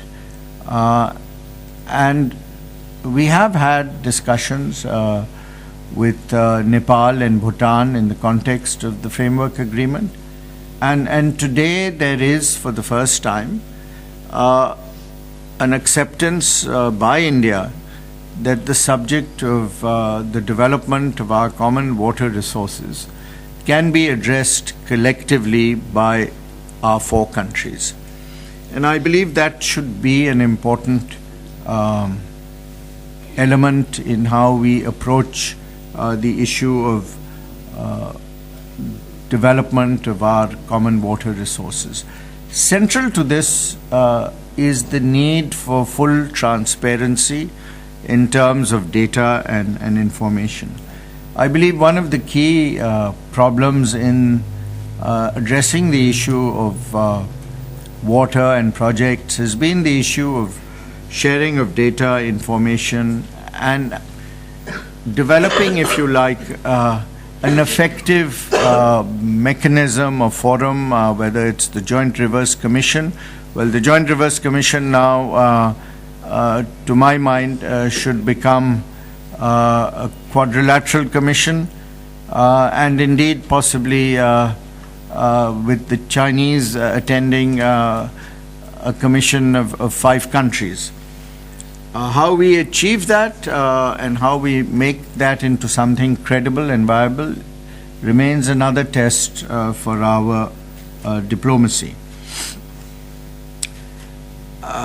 One key element in our relationship, because we've had some positive developments in the bilateral relationship, the duty-free access to the Indian market, I think, is a very important one. Yes, certainly there are non-tariff barriers. Well, we should now focus our attention and diplomacy in terms of how do we overcome these non-tariff barriers so that we do have unhindered access. Now, in our own interest, when we look at the issue of access, and we've done a fair amount of work on the issue of trade facilitation at BI, at the institute to which I belong, as indeed I'm sure has CPD and other organizations. But we've been working on this now for a good 10 years. We know what the issues and problems are. And one certainly key element in this will be the issue of connectivity. And it is connectivity in our own interest, particularly in terms of facilitating access to the Indian Northeast region, which to my mind can and should be an important market for Bangladeshi products. We have seen significant progress in the area of energy cooperation. This, to my mind, offers even further opportunities, because we now have the opportunity of accessing under the terms of the framework agreement, hydroelectric power from both Bhutan as well as Nepal. But there is also potential for accessing hydroelectric power from the Indian Northeast. We now also, following the Maritime Boundary Agreement, I think there are opportunities for cooperation in so far as maritime cooperation is concerned. And this could also address the issue of joint development of resources, as well as security aspects of cooperation. On the subject of BCIM, I'm sure Mustafiz will have more to say on the subject, because he was in Cox's Bazar when the last BCIM meeting took place just a few days ago. My view or take on BCIM is that you have two sets of very different problems insofar as BCIM is concerned. One is, of course, the Sino-Indian aspect of this problem and the fact that India has some reservations about BCIM. But to me, the equally important problem is our bilateral relations with Myanmar, because we are, in a sense, the missing link in terms of operationalizing BCIM. And unless we can improve our relations with Myanmar, unless we can solve the problem of the Rohingyas, I think this will prove to be an impediment in terms of the forward movement of BCIM. How we do that is yet another challenge insofar as our diplomacy is concerned. Let me conclude, Chair, by putting forward what I consider to be possibly the most important and perhaps difficult aspect in terms of developing, if you like, a win-win strategy. One is mechanisms and the effectiveness of these mechanisms. We have a number already in position, but it would be my submission that these mechanisms, such as they are, need to be improved and further developed if we are to get results. I have been a strong advocate of periodic summit-level meetings, very much in the style that we see them taking place today within Europe and other parts of the world. Business-like half-day meetings where important issues are reviewed so that issues that are of importance to Bangladesh are addressed and we have an opportunity really to push them at the highest level, whether it's the land boundary agreement or the Teesta water sharing agreement. But I also refer to the problems which we've had on the land boundary, the issue of the killings, and the fact that this has been an extremely emotive issue in the bilateral relationship. So what are the mechanisms that we need to put in place to overcome this? I think one important development has been the agreement that there will be more frequent meetings at the border between both the border security forces on both sides, but also the district officials. But we also need to really develop some confidence building measures.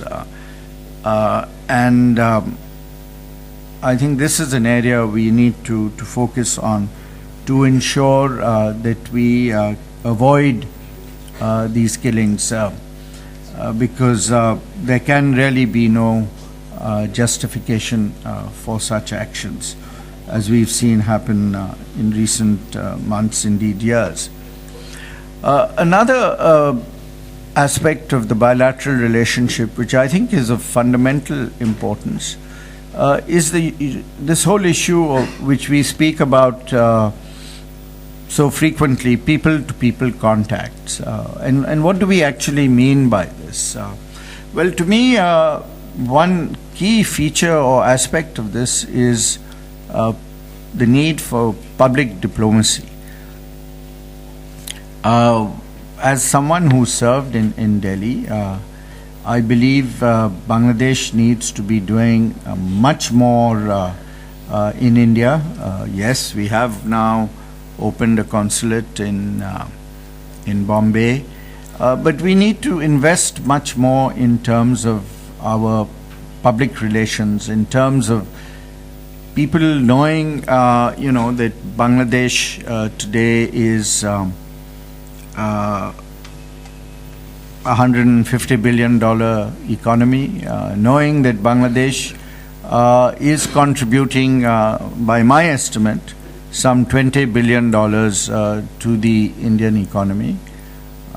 One figure which I mention frequently when the Indians raise the issue of illegal immigration is the fact that according to Bangladesh Bank figures, last year remittances made by Indians working in Bangladesh to India was close to $4 billion. So this is a recorded figure. We have, and I've checked this, that there are no recorded remittances made by Bangladeshis in India, illegal or otherwise. So this is again like our trade. It's very much a one-sided traffic. We have, of course, as everyone knows, a large number of Bangladeshis go to India for medical treatment. We have a lot of them in schools and colleges. So when we add all this up, it comes to close to $20 billion. So we really deserve much more attention insofar as India is concerned. There are other irritants which need to be addressed. I would say this problem of visas is a key one. How do we overcome that? And then as confidence building measures, we need to really think more creatively. Many of you may or may not be aware of the fact that today, and indeed for the past several years, the Indians and the Chinese carry out joint counterterrorism exercises. I think we should be a part of this process.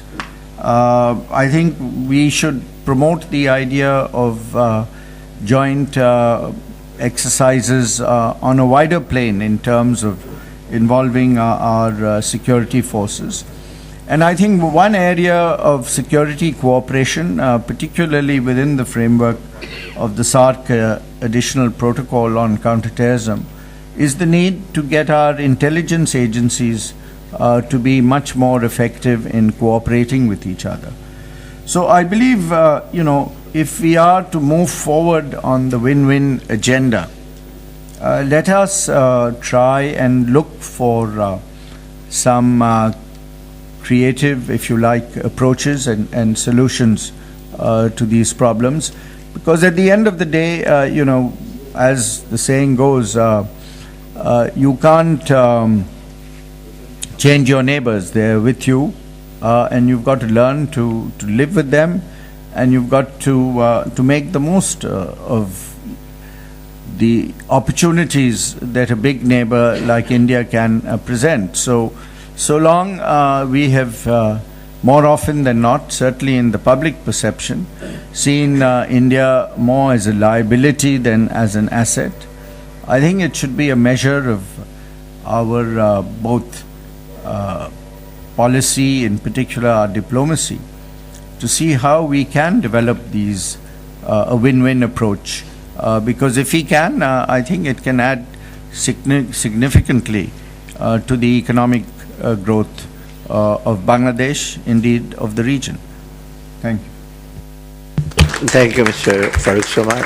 I'll just bring in Ambassador Iftikharul Karim, who was our ambassador to China.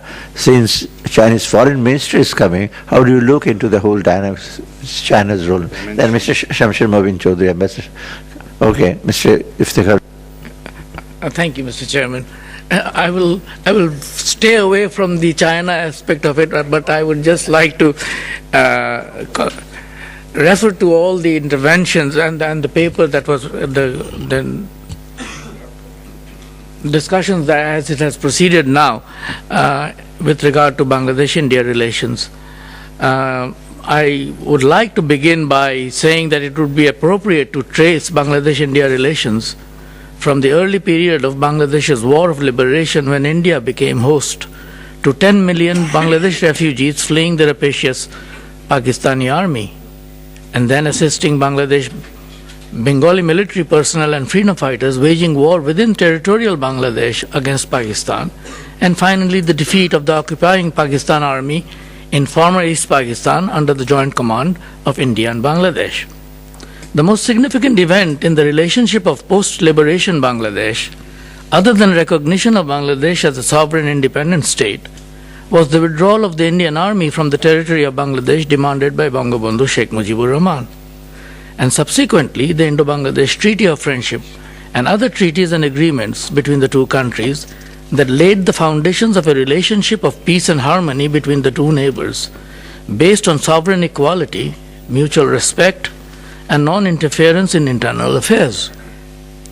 Bangladesh-India relations has been on a roller coaster ever since August 1975, when the tragic events of that year in Bangladesh and the next few years were interpreted in India as being inimical to Indian interests.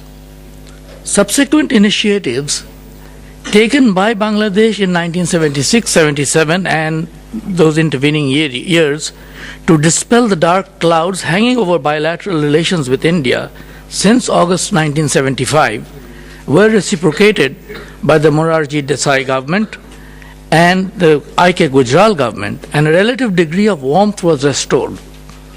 It was nowhere near the closeness that existed during the Bangladesh War of Liberation or the short period of Bangabandhu's Awami League government.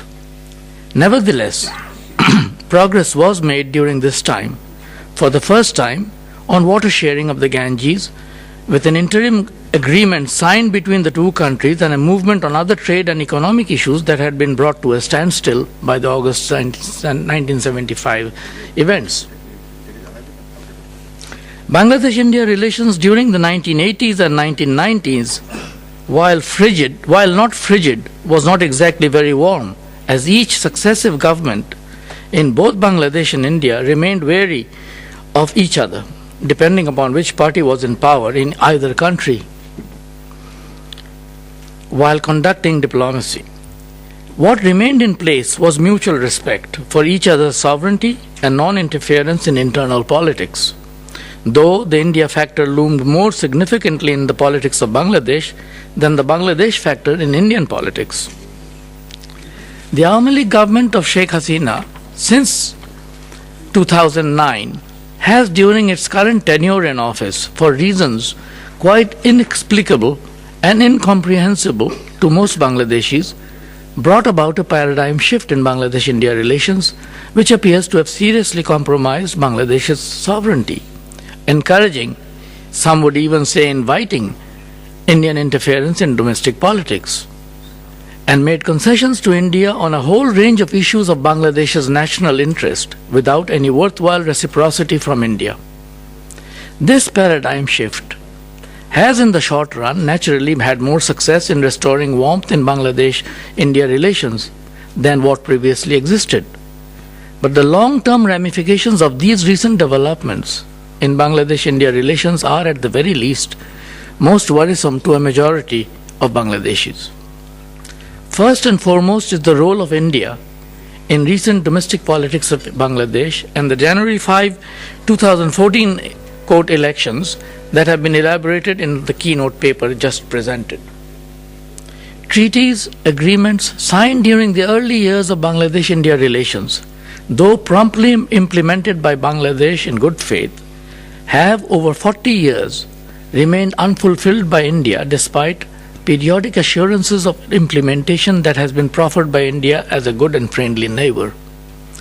If not for the recent arbitration award, our maritime boundaries would have remained unresolved indefinitely also. Equitable water sharing, including Tista, which is a survival issue for Bangladesh, is yet another instance of unresolved, tortuous negotiations with India.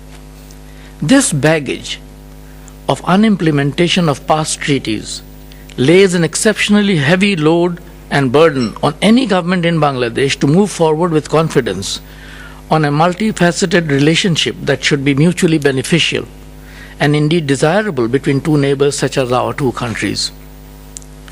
We are geographically contiguous, share history of at least 1,000 years, have similar culture and traditions, aspirations of democracy, freedom, and economic prosperity, common security interests, and ecosystems. Yet we have trade barriers and barbed wires on our borders. Bangladesh civilian deaths by Indian border security forces are not conducive to fostering a friendly neighbor image in the Bangladesh public's perception. To move beyond mutual recrimination and suspicion to a balanced, stable, and trusting relationship that reflects our commonality and shared aspirations, both sides have to undertake confidence-building measures, which has been alluded to several of the speakers out here, and which finds resonance in public opinion in both countries. That is the key factor. First and foremost, how do we move forward on this situation? First and foremost, India needs to revert to a non-partisan stance in Bangladesh internal politics and restore relations as between sovereign states instead of with a political party that in India-Bangladesh relations or Bangladesh-India relations has degenerated to in recent years. Second, implement quickly and fully within fixed time frames past treaties and agreements. Of what use are more agreements that cannot or will not be implemented if they are perceived to be non-beneficial or one-sided? Third, take measures to restrain its border security forces from indiscriminate killing of Bangladesh nationals at the Bangladesh-India borders. Fourth, resolve and ensure equitable water sharing issues with Bangladesh. These are existential issues for Bangladesh. Water sharing certainly is. Fifth, liberalize trade through effective removal of para and non-tariff barriers. Relations with neighboring Bangladesh can become harmonious and mutually beneficial only when there is reciprocity and public opinion on both sides, which support the relationship without hesitation. The enormous potential of SAARC as a regional cooperation vehicle remains as ephemeral today as it was when it was launched in 1985. Regional connectivity, transit and trade and all other interactions between the two countries will ring hollow and unrealized, impacting negatively on regional stability and economic development. Now, these are all these issues that have already been discussed around the table by several of the speakers. But the way forward, essentially, right now, in the state of Bangladesh-India relations as it stands today, depends upon how India responds to Bangladesh on a political level. And that is the key to Bangladesh foreign India relations in the future. Thank you. Thank you, Mr. Istiga.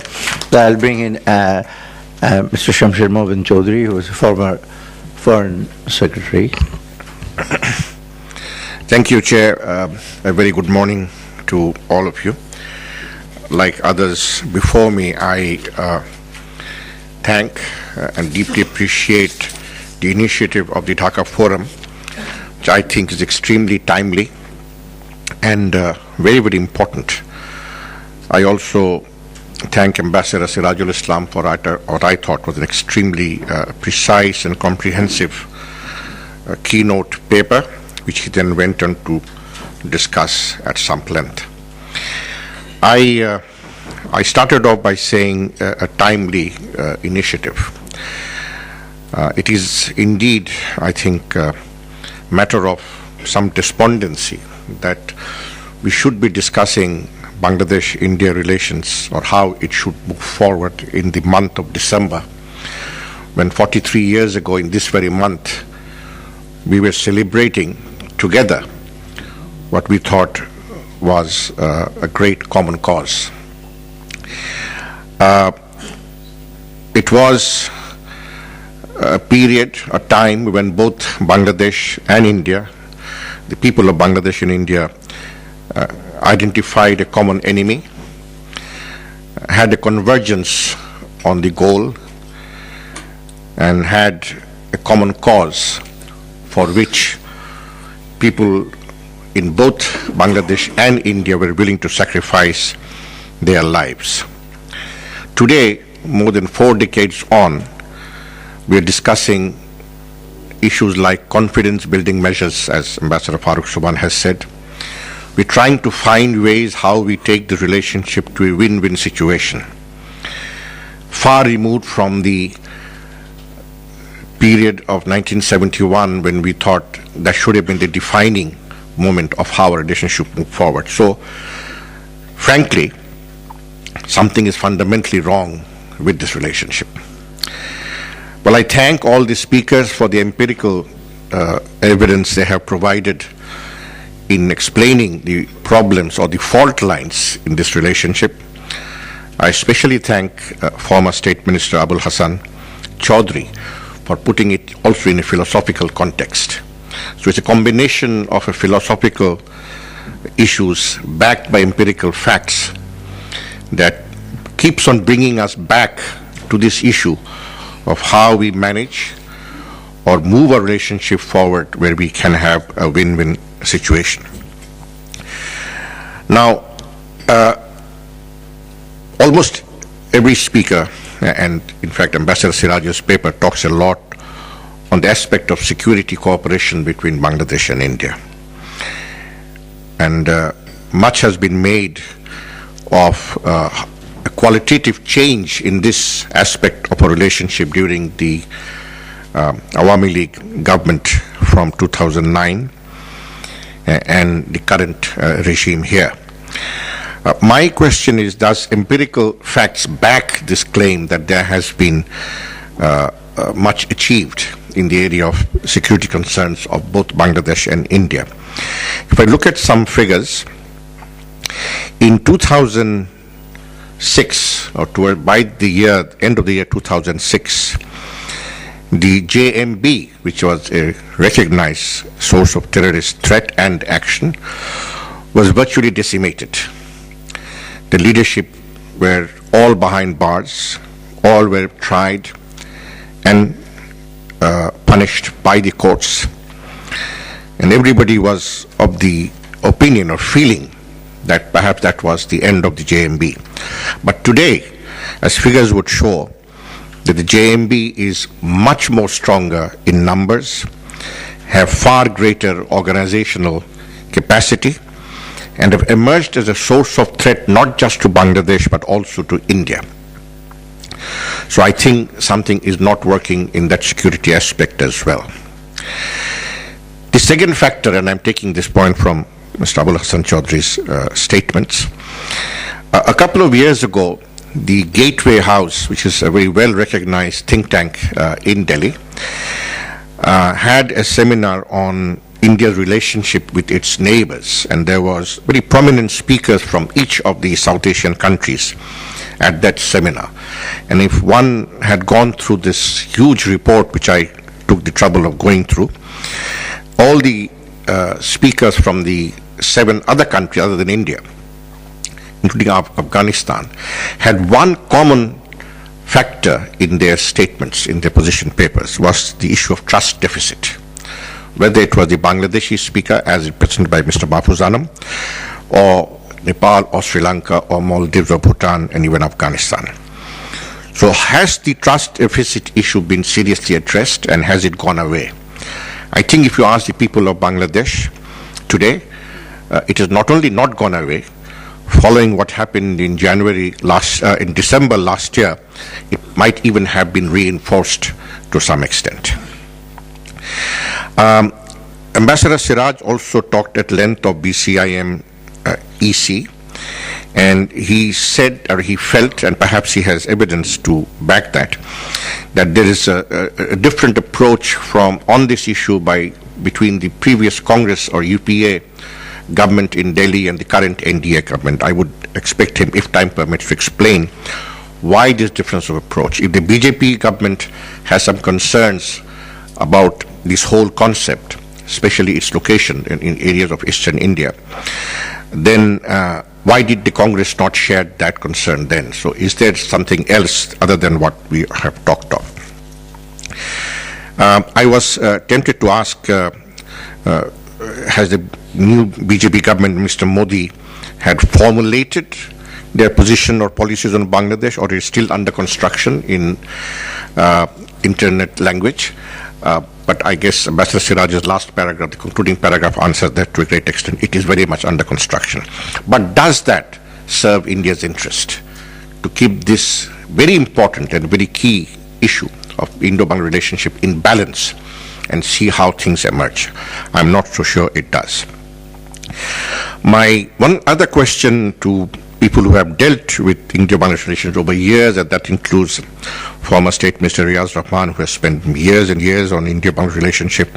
Ambassador Farooq Subhan has done the same, as has Ambassador Sirajul Islam, that there was a time when the key word in Indian policy on South Asian, with South Asian countries, was the leverage, that India must always exercise some leverage in relationship with its neighbors. And this was espoused by successive Indian foreign policy practitioners, foreign policy players, foreign secretaries. I think Jane Dixit writes about this extensively in many of the books he has written. One of the great features of Jane Dixit's writing was that he never let truth interfere with a good story. So one always had found a lot of things in it. But has the leverage issue been marginalized in Indian policy making, or is it still very much there? I think those who have handled this can talk about it. Now, talking a little on Ambassador Riaz Rahman's paper, which I thought again was very comprehensive, had a lot of very important content. He talked of the logic of realpolitik, which I think is very important in framing Indo-Bangladesh relationship. Ambassador Riaz Rahman also talked of the recent getting together of former high commissioners. For some strange reason, it was called a High Commissioner Summit,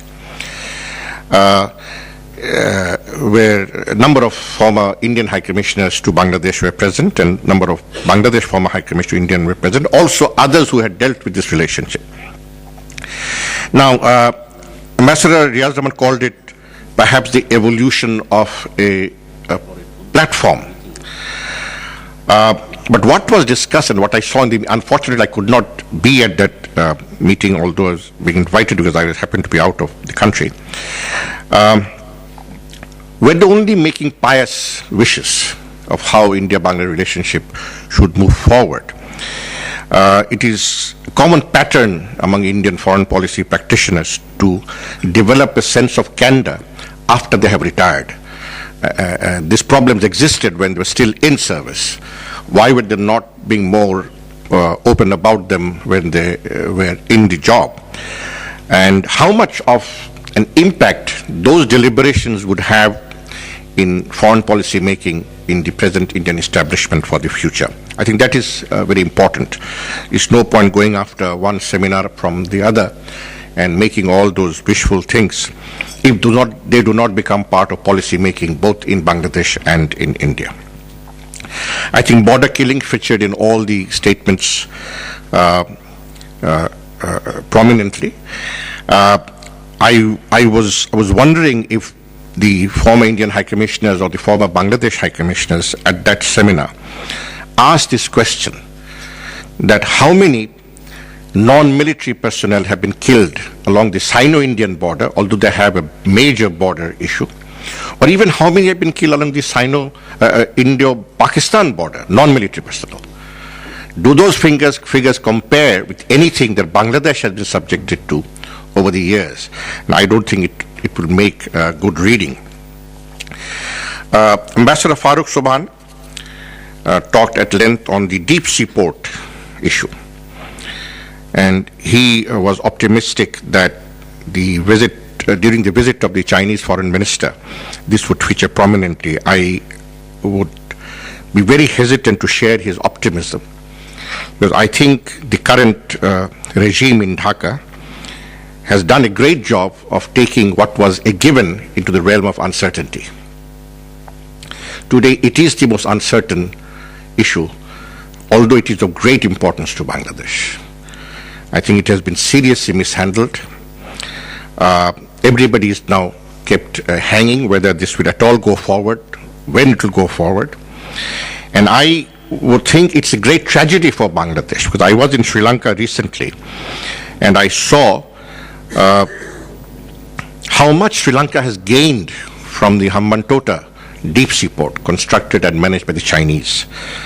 In fact, already as of last month, BGMEA, our garment factory manufacturers' figures show that 17% of Bangladesh's ready-made garment export has moved, the transshipment has moved from Singapore to Hambantota already, and it is growing. It is cost effective on both sides. It is economical on the question of timing. So if Sri Lanka could do that, why are we keeping it, trying to be too smart and keeping it in uncertainty? I still do not know. And I can almost say that this will not, very, very unlikely it will feature prominently in the Chinese foreign minister's deliberations in Dhaka. On the issue of water, this is of course a very, very burning issue. Very, very burning issue. And I'm most despondent when I look at that the Indians have never thought of looking at best practices around the world on issues of sharing of waters of common rivers. There's the Rhine experience in Europe, the Danube experience in Europe, hundreds of best practices in between the US and Mexico, and equal number between US and Canada. I'm not sure how situation exists on the Euphrates and Tigris between Iraq and the neighbors, or between Egypt and Sudan on the Nile. But certainly, even between Brazil and Argentina, who share common rivers, there has been so much progress. Why is there not a serious effort to look at best practices? It is simply because of the absence of political will. I'll conclude by pointing out something and by reminding everyone, which everybody knows, that it is indeed something sad that among all the, and I think partly related to why the relationship between Bangladesh and India has not, is not enjoying the kind of relationship it should at this very moment. And similarly, how we have put both Indo-Bangla relationship into an area of watch and see, how the BJP government shapes it, and how China moves on the deep sea port issue. Bangladesh today is the only South Asian country that does not have a government that enjoys legitimacy or public mandate. And this is something extremely sad, because in that case, India does not know, are they going to develop a relationship with the people of Bangladesh or with a government that enjoys public support.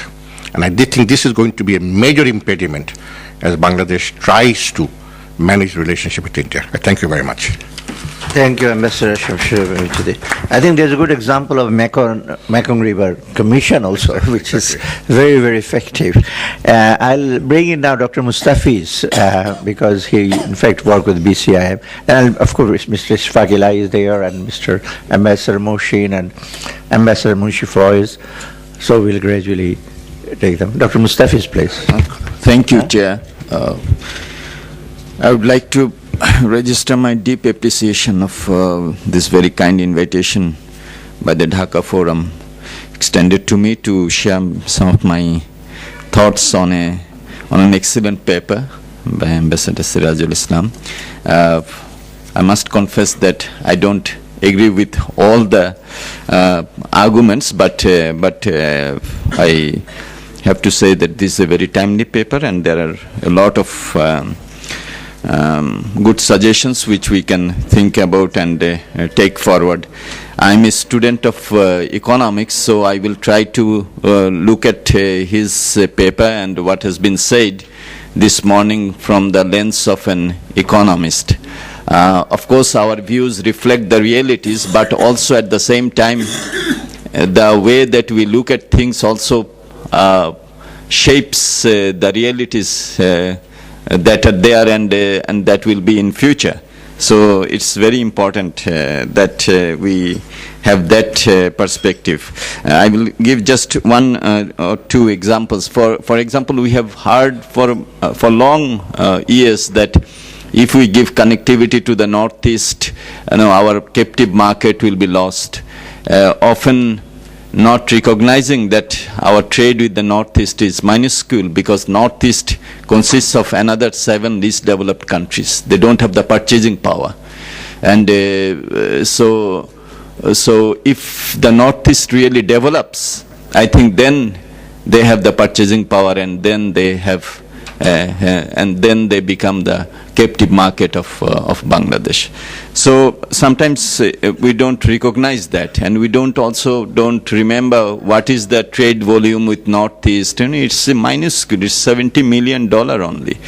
They don't have the purchasing power. So one will have to look at this from a different perspective. Or when we were giving this one-off opportunity for the Indians to carry their cargo and machineries through Bangladesh to build the Palatana power plant, we didn't at that time recognize that one day we will also buy 100 megawatt from the same power plant that India was building. So I think that it is very important that we deepen the economic relationship and look at security concerns from the perspective of deepening of economic relationships and the way of solving those. I remember many years back I read in Reader's Digest, if goods don't cross the border, troops will. So if really we can have those win-win solutions, I think that many of the security concerns that we are talking about can be resolved. And that's how we also have seen how in the European Union also the European integration took place. I think some of the ideas mentioned in the paper is, as I said, is very good. But some of the interpretations, like when Ambassador Sirajul Islam writes that in the SAFTA, Bangladesh reduced the tariff rates and India didn't. I think the issue was that even in the SAFTA, Bangladesh as an LDC was given a lot of preferential market access, which Bangladesh didn't reciprocate. It was a non-reciprocal basis. And now we have zero tariff for almost all products excepting 25 items, tobacco and liquor, etc. The issue, I think, which we should discuss is how we can take advantage of this duty-free, quota-free access. India is a large importer. It's not that it doesn't import. It imports about $480 billion, and we are exporting now 1/10 of 1%. How we can really expand our exports to India by taking advantage of the duty-free, quota-free. In that case, we will have to attract Indian investment. In that case, we will have to have the special economic zones given to the Indian investors. So those will be, those will have to think with regard to the market access, and we cannot think about isolation. If we think about it in isolation, then we will think that why we will give special economic zone to India. India is not giving us security, etc., etc., etc. But then if we look at it from an economic perspective, and then I think the logics become different. And also the border crossing, if we look at the border crossing, a large number of these are Bangladeshi traders who are perhaps importing, taking this cattle, etc., etc. So there is a trade solution to that also. So let us also keep that in mind. With regard to the BCM economic corridor, I think that in the paper, Ambassador Sirajul Islam has given a lot of importance to this, but also mentioned that this is a way that Bangladesh could become a connectivity hub. I don't think that, you see, when there is an economic corridor, generally if we don't take other measures, it is the starting point and the ending point that really benefits most. So it's Kunming to Kolkata. If Bangladesh will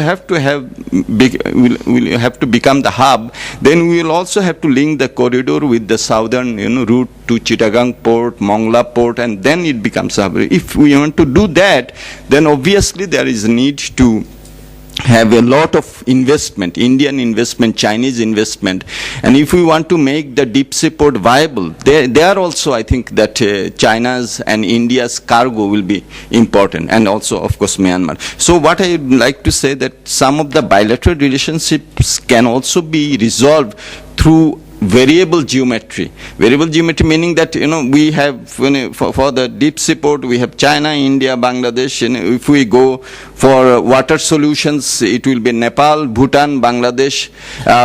So there are a number of, coalitions which are simultaneously which are simultaneously evolving, and they could be entry points for also improving our relationship with India. We also talk about many of the non-tariff barriers that we have, which are not allowing us to get into India market. But then one solution is also that we strengthen our own standardization organizations and then go for the mutual recognition agreement, MRAs. That is one solution. With regard to connectivity, I was also a member of the committee that was set up to deal with the connectivity issues with India, and there were a lot of also what will be the surcharges, what will be the fees, how the huge investment, what will be the return from the investment. So there are also those issues which it's just not that you give connectivity to India, but you will also have. So there are negotiations to be made, and in order to do those type of negotiations, obviously, the win-win solutions will have to be found out. So I think everyone is smart, everyone tries to maximize. So how you have the win-win solutions, that is the issue. With regard to going forward, I think that sometimes we will have to think how in the 21st century the strategies will be evolving. You just look at the Trans-Pacific Partnership, which is coming up, and it will be and there are also other mega blocks which are coming up. If we are not together, then obviously there will be a lot of difficulties for countries, both Bangladesh and India. If there is a TPP signed, if there is a transatlantic investment areas agreement signed, then there will be a lot of difficulty for countries like us to get into the globalization process from position of strength. So we are there, our interests are common as we go forward. So it's just not the bilateral relations, but how to make the bilateral relations work for strengthen global integration of our countries. I think that is the challenge in the 21st century. So I think that if we take that type of perspective, I think many of the irritants which are there, we can resolve it through mutual cooperation. And today in the discussion, a number of very important suggestions also came up from that perspective. So thank you. I have learned a lot. Thank you. Thank you very much, Dr. Mustafiz. I'll bring in Mr. Shfaq Ilahi. Now we'll have to watch the watch. Yes. Thank you very much, sir. Again, thanks to the Dhaka Forum and for inviting me, and also Ambassador Sirajul Islam for a very beautiful paper with a lot of good suggestions and recommendations for future. I'll just take up where our Mustafiz Bhai has left, the trade. A lot of time, it has come up that India-Bangladesh trade is skewed and things like that, but that's what is the global trade. I was just, as the discussion was going on, I was going through the internet.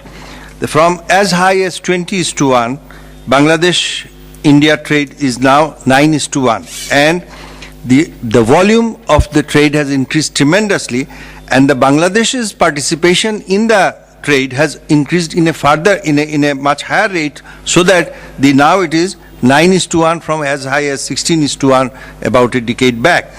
So it's not true that our trade with export to India is reducing. Our export to India is increasing, and our import from India is also increasing. But the positive is now last year's, as BCCI statistic I just saw here, is 9:1.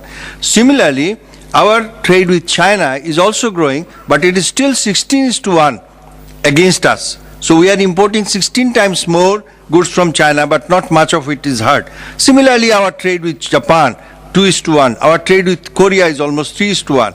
We don't export, we export, but we import much more. On the other hand, our U.S. ambassador here always, complains that we are not importing anything from USA, and we are asking for free trade and, open door. So our trade with USA is now 10:1 in our favor. So these are the statistics. I will go then again on some of the issues that has come up. First of all, I really do not agree with Professor Taj Hashmi sitting beside me when he said that it has been always India's desire to break up Pakistan. The history doesn't support that. 1948, soon after the partition, it was the Pakistani tribal militias who crossed the border and attacked the then, princely state of Kashmir. Till the time the Maharaja was, they were on the outskirts of Srinagar when Maharaja signed the accession, treaty. After the signing, the first Indian troops landed in Srinagar airport, and then the counter-offensive started.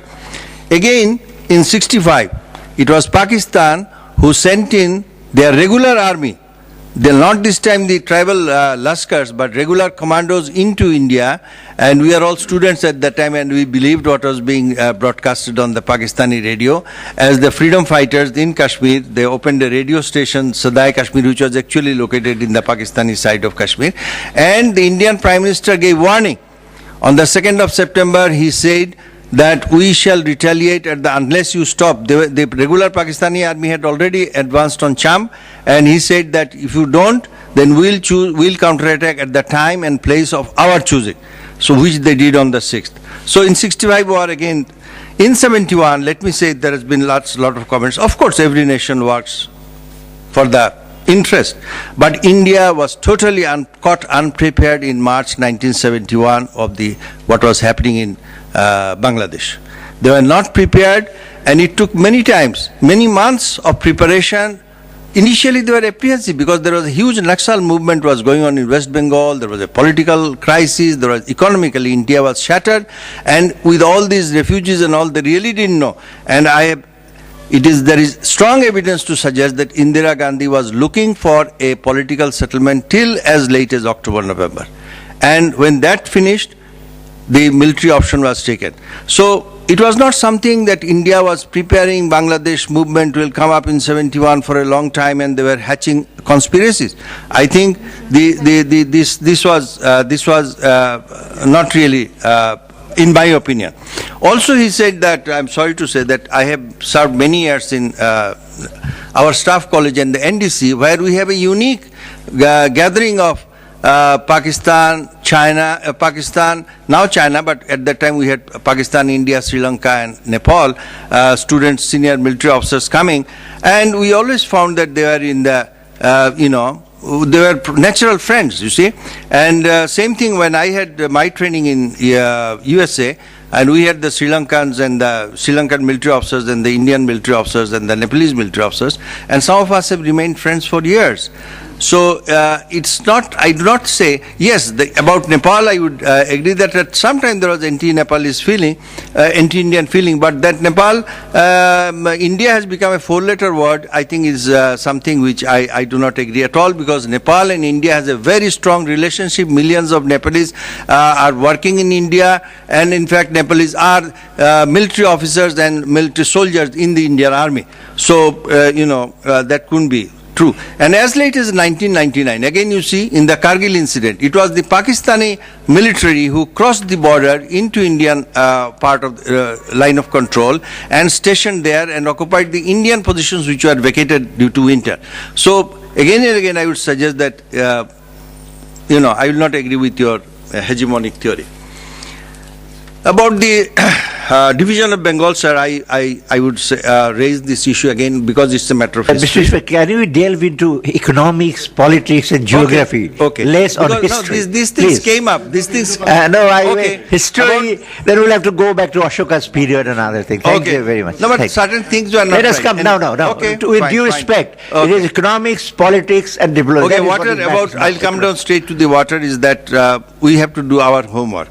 Because 18 years have passed since the 1976, in the Ganges Water Treaty, and, we haven't done the Padda barrage, which I think we should have done. We should have started working on it, because unless we prove to the to the Indians that we need this water, we need to use this water, and we allow this water to go into the sea, our strong case will not be strong.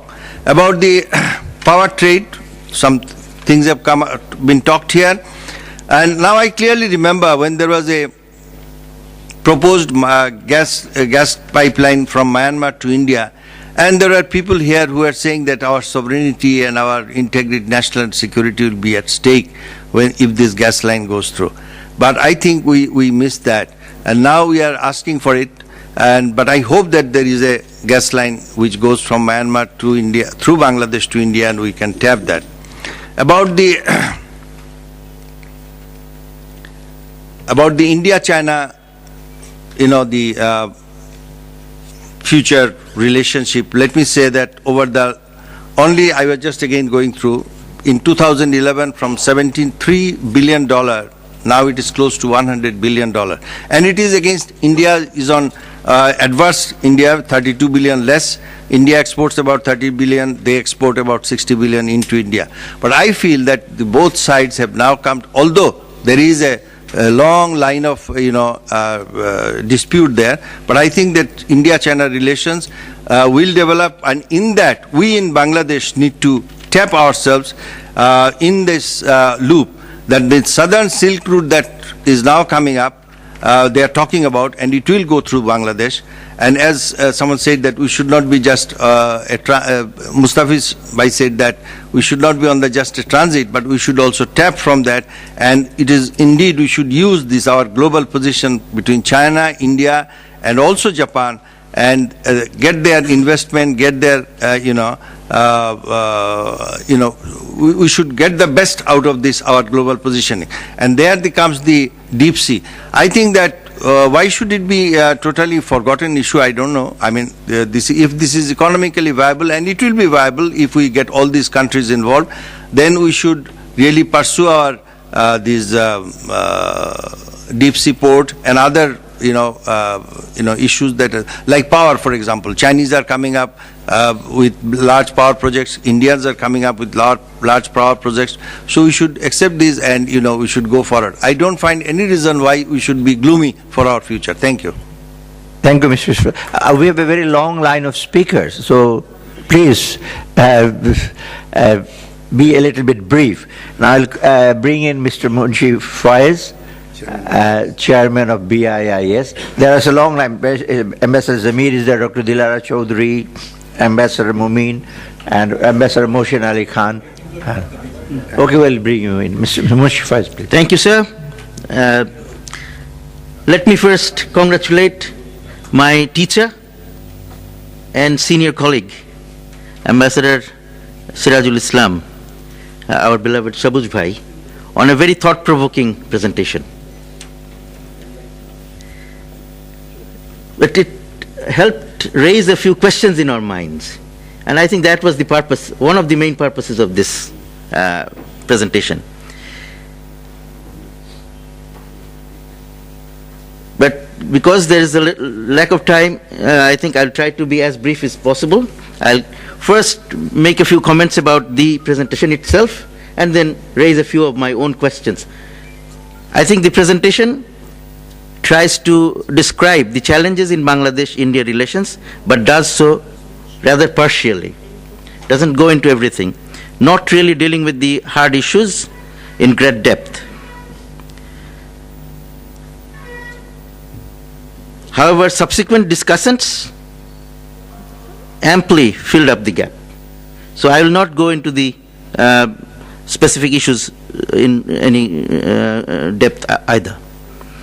He looks at everything through a party politics prism, as I see it, from both sides, from the Bangladesh side as well as from the Indian side. He looks at it as if it's the party politics that decides everything. But I think that is rather too simplistic and rather limited. There is no real suggestion as to how to address the existing challenges. He describes some of the challenges, but does not offer much of an answer to any of those challenges. So I would like to state here that we need to keep engaged and not be too frustrated. We need to keep focused on the fact that the two countries depend on each other. The dependence is not one-sided.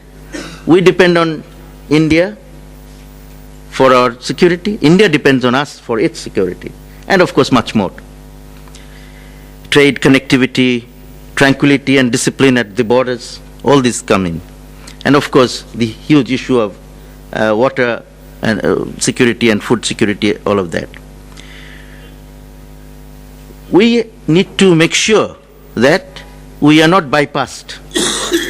So we must keep engaged. And patience is also very important.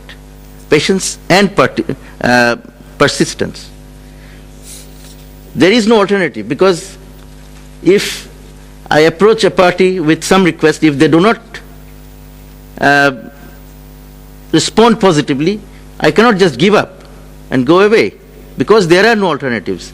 So we must keep pressing on these issues that are so important for us.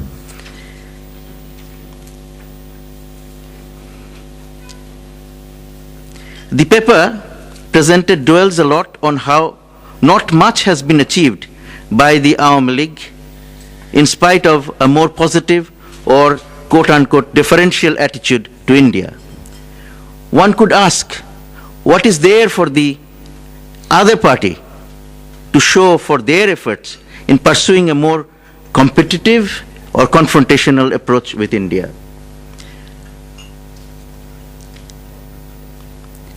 I agree that India does want to become a regional hegemon. What does that mean? They want to have more influence in this area. They want to be dominant. They want to play a leadership role in the area. Now, are we in a position to oppose that? Or can we hope to gain anything by trying to openly oppose India's hegemony? Or perhaps we could gain more by accepting the hegemon and trying to get what we need from it. If we look at the West, all the other countries accept the hegemony of one country and benefit from it tremendously. It does not even keep them from pursuing productive relations with other important powers. We could actually think of accepting several hegemons and pursuing win-win relations with them separately, as well as within multilateral arrangements. Here I come to the question of India-China relations and how it affects us. We can see that India-China relations continue to move forward in a mature way, while we worry about what either of them will think if we have close cooperation with the other. In terms of our national interest, we expect cooperation with both China and India for rather different needs of ours. Because what India can give us, China cannot give us. What China can give us, India cannot give us. So we have to have relations with both in terms of our national interest. There is no reason why we cannot pursue our relations with each of them, and for that matter, with other countries autonomously. Our relations with India should not be conditioned on our relations with China, and vice versa. We worry too much on achieving a balance, quote unquote. which we can never agree on. We don't know exactly what that balance is or where that balance is. We keep measuring inches and centimeters, but we never reach there. I think that balance is not an objective, because we are not here to try to achieve a balance. We want everything that we can get, not a balance. It is the result of our pursuing our national interests separately with different countries that a balance will come out. But that is not the purpose. Purpose is to get our most out of our friends.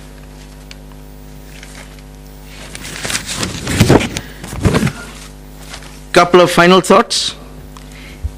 India will treat its neighbors better when it grows in confidence and is more assured of its security and leadership role in the region.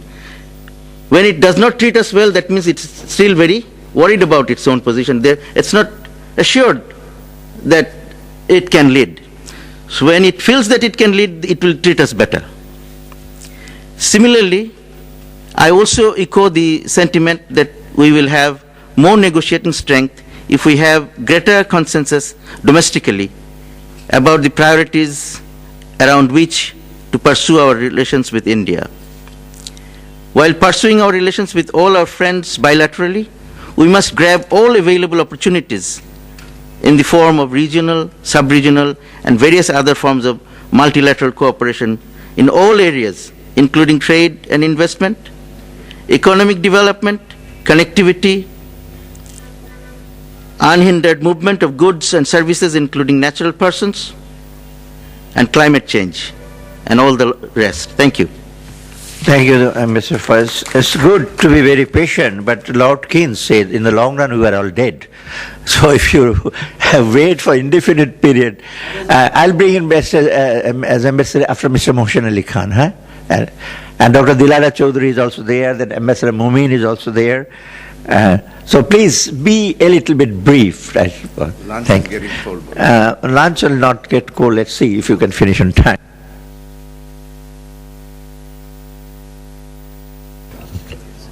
Thank you, Mr. Chair. It was a good scholarly paper by Ambassador Shahid Islam, and we have heard scholarly observation comments from our previous speakers.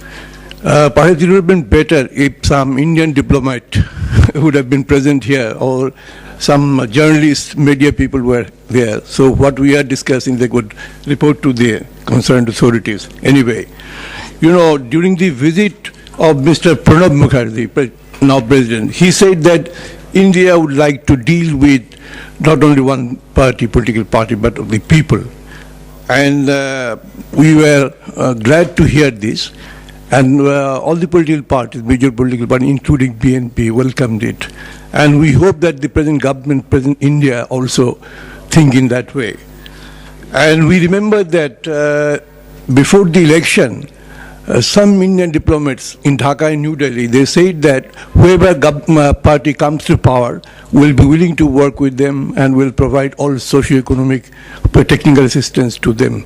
We feel that if they do it in action, or they mean it in deeds, particularly with TESTA and land boundary agreements.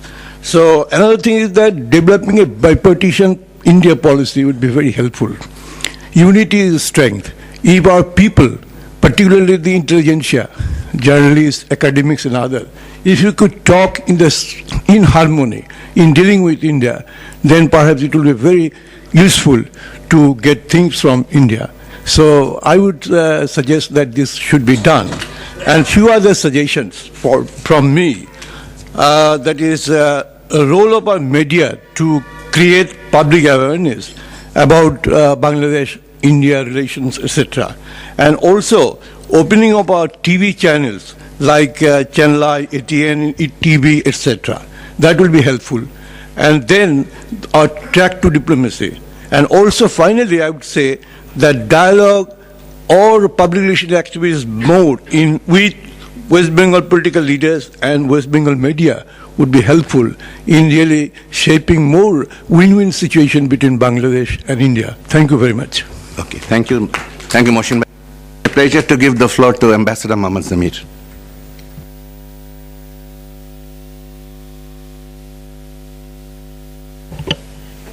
Thank you, Chair.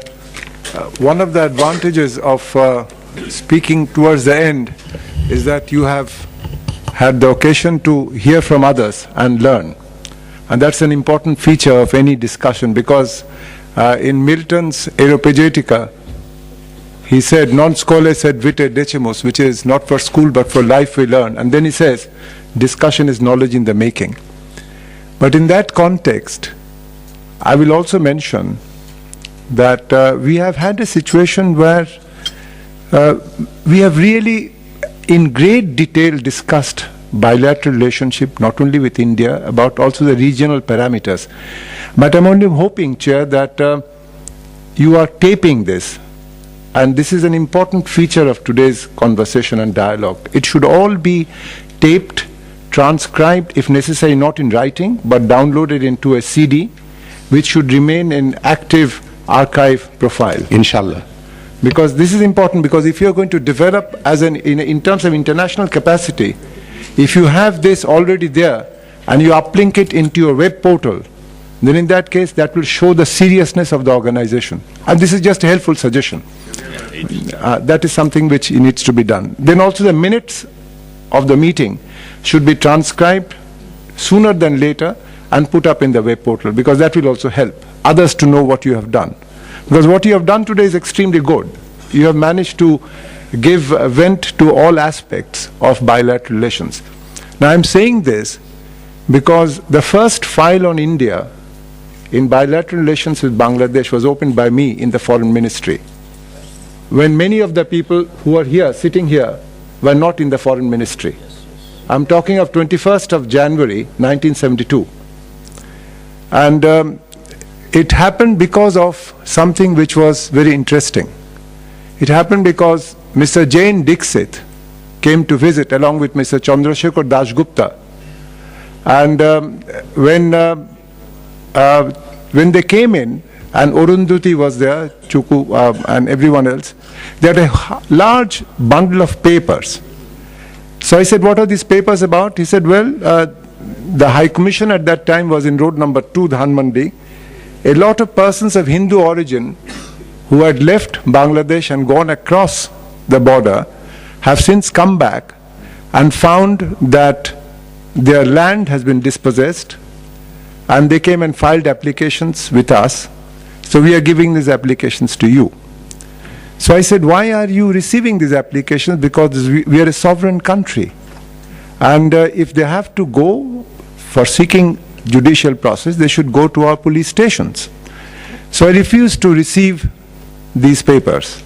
I handed it back to them, and that was that. So Mr. Dixit complained and said that I will go and see Bangabandhu about this and ensure that this gets done. Now at that time, in those days, in the Foreign Office, we had 4.5 rooms. And Mr. Kibriya was Director General, Political. Mr. Farooq Chaudhary was at that time the Chief of Protocol. Mr. Osmani had just come in. He was Deputy Secretary in the provincial government. He came in as Director, DCP. I was there, and Mr. Momin was there. And Mr. Shafi Sami was at that time Director. He was working with the Foreign Minister, Mr. Azad.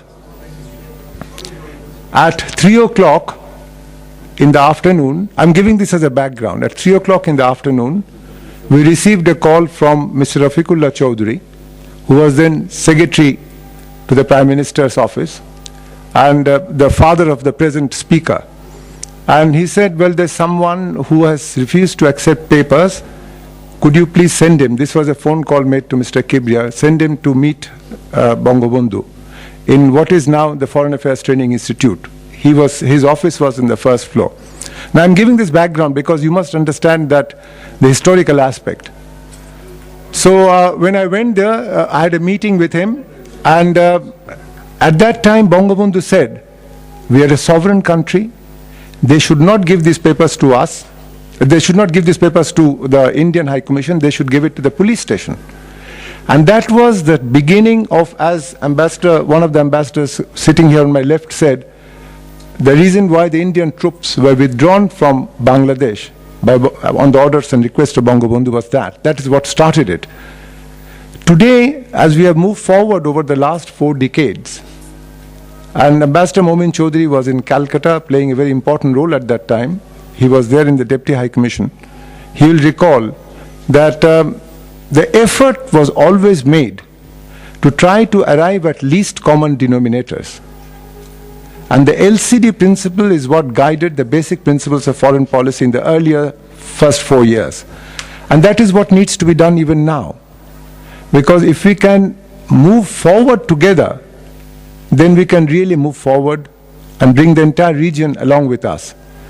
So I will request that what has been said today, I think everyone has covered every detail. I don't need to go into all of that.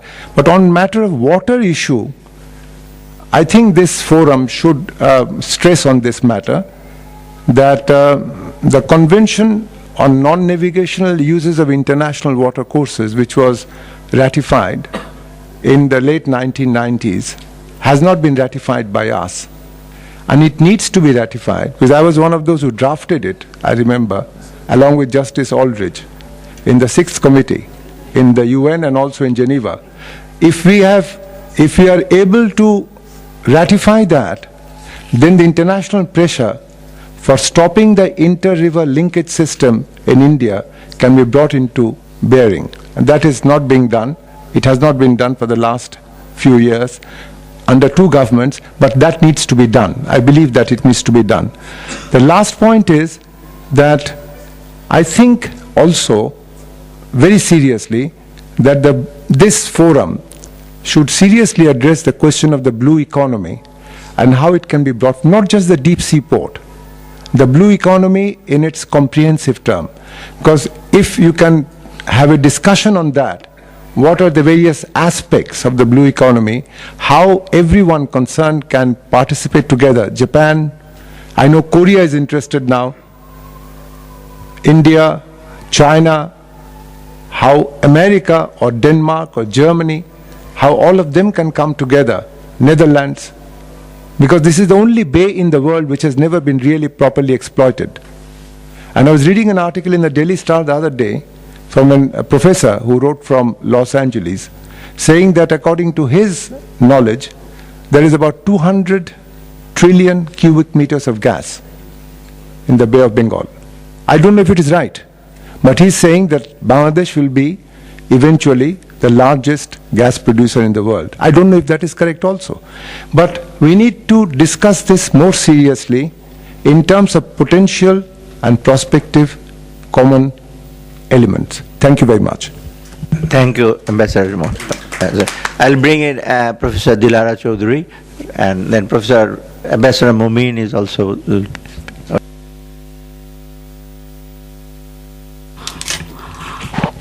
I begin my comments actually on Ambassador Sirajul Islam's paper by thanking the Dhaka Forum. Ambassador Sirajul Islam has written a very comprehensive paper giving the whole gambit of Indo-Bangladesh relations. Now, I am one of the last speaker, so people have said, touched upon the issues which actually are irritants between Bangladesh and India, and also many suggestions have been given, especially by Ambassador Farooq Sobahan, Abul Hassan Chaudhary and others, that how we can move forward. It is a common knowledge, and I don't think a single Bangladeshi believes that Bangladesh can prosper without moving with India. I mean, that is you can call it tyranny of geography or whatever. But we want to have a very good relationship with India. There is no question about that, and it began right from 1971. But the tragedy is, and here there was an argument between Taj Hashmi and Ishfaq about India's intention towards its smaller neighbors. I don't agree with Taj Hashmi, because only a mad person will consider taking the responsibility of 16 crores Muslim population into India's main main fold. At the same time, I also disagree with Ishfaq that India is totally benign or India respects its neighbors. It does not. India wants to be a hegemon in the country, in the area, with satellite countries surrounding India. Those who will fit in with Indira doctrine. So, if we want to really, fashion a foreign policy which will be independent and will be in the interest of Bangladesh, will be very difficult under this kind of lopsided relationship and lack of goodwill from the part, lack of political will on the part of India. Now, Professor Ambassador Sirajul Islam has, in the last paragraph, in the conclusion, he has actually given the picture very clearly. First of all, he says that BJP is under no pressure to move on its relations with Bangladesh. The question is why? Because when Modi became the president, Prime Minister, his first statement was that he wants to work with all India's neighbors and lift them up at the level of India and then move forward. That was very encouraging. But why BJP is shying away from making the decisions to resolve the irritants which have made Bangladeshi people from being angry to becoming tired? People don't want to talk about it. What is the point? It does not really generate any interest. Oh, this 33. Well, when it will be done, then we will see. So, in my mind, that it is not, Modi government is not taking any steps towards resolving the issues with Bangladesh, not because Modi government is actually watching the internal situation of Bangladesh, domestic situation of Bangladesh, because to me, India would be benefited if Bangladesh had a very vibrant democracy. In that case, both the countries could relate. Unfortunately, India has chosen a wrong path by choosing one party over another party. And as a result, neutralizing both the parties. Both the parties are looking towards Modi government, whether there will be democracy in this country or not. And it is such a shame that 43 years after our independence, we look at India, who will decide whether we will have the democracy or not. Again, I feel that Modi government is not taking positive steps in solving the irritants between Bangladesh and India, which will be really to the benefit, win-win situation, benefit of both the countries, is because of China factor, which has been touched upon by other speakers here. Now, we have to look at Indo-Bangladesh relations in a larger screen, and where three major powers are the contenders. And all three major powers actually will like to dominate singularly or in coalition. The coalition, it seems to be, will be between India and USA, but USA's commitment towards containing China is really USA's professed policy. There is a controversy and there is debate about it, because there are many political strategic analysts in US who feel that if USA actually, take on China in containing China, that will be a disaster for the international system. On the contrary, USA should make sure that USA is not completely pushed out of Asia, and US will play the role of balancer between these two other aspirants, India and Bangladesh. Now, somebody said here that if you are not confident, you cannot take positive steps. India is very unsure about its security. You know, a tree moves in Bangladesh, India becomes upset because it is insecure. And insecure in that sense that when we talk about our relationship with China and any step or agreements which are signed by Prime Minister, former Prime Minister Khaleda Zia or the present Prime Minister, India becomes very upset. There are a number of articles in the internet and you can read.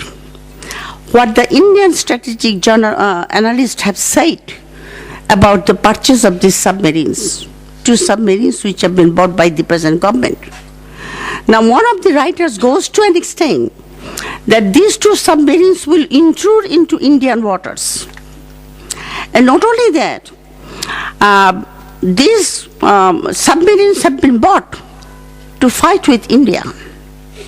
And the author doesn't stop there. I'm not saying that this would be India's policy, but you can see the mindset of many strategic thinkers that Sonadia, China has shown interest about Sonadia. Now, Indians have made it very clear to Bangladesh that Sonadia, the Chinese will not be given that kind of agreement which China has on Chittagong port, that managing and modernizing the port. Sonadia is too important for India's ambition in India's Indian Ocean. And they have become so shaky because of Bangladesh-China defense agreement. And recently the Prime Minister has again declared that Bangladesh is going to buy defense armaments from China and 2 other countries, but China was the first. As a matter of fact, Pakistan buys less defense materials than Bangladesh. Bangladesh, 82% of Bangladesh's purchase is from China, whereas in Pakistan it is only 56%. And India is very shaky, very upset. And some analysts have said that near Sonadia, this small island called Sagar Island, Bangladesh will establish an airstrip for using anti-ballistic missiles against India. So you can call it paranoia, you can call it, giving the warning signal to the government of India. But the whole point here is that India will not like to see our relationship. And, as our sovereign country, we can have relationship with China without, of course, effective India's security concern. Like we can always accept China's, investment. We can always accept, China's plan to develop Bangladesh's infrastructure, building roads, building bridges, and things like that. And there is nothing wrong in giving Chittagong port for modernizations and upgradation by China. So until and unless there is, and also China's relationship with India has not taken off the way Modi government had expected. And that can be seen because Modi had big plans about China. And he was depending on China's flow of capital, he was depending on the technology, he was depending on services from China. But during the visit by the Chinese president,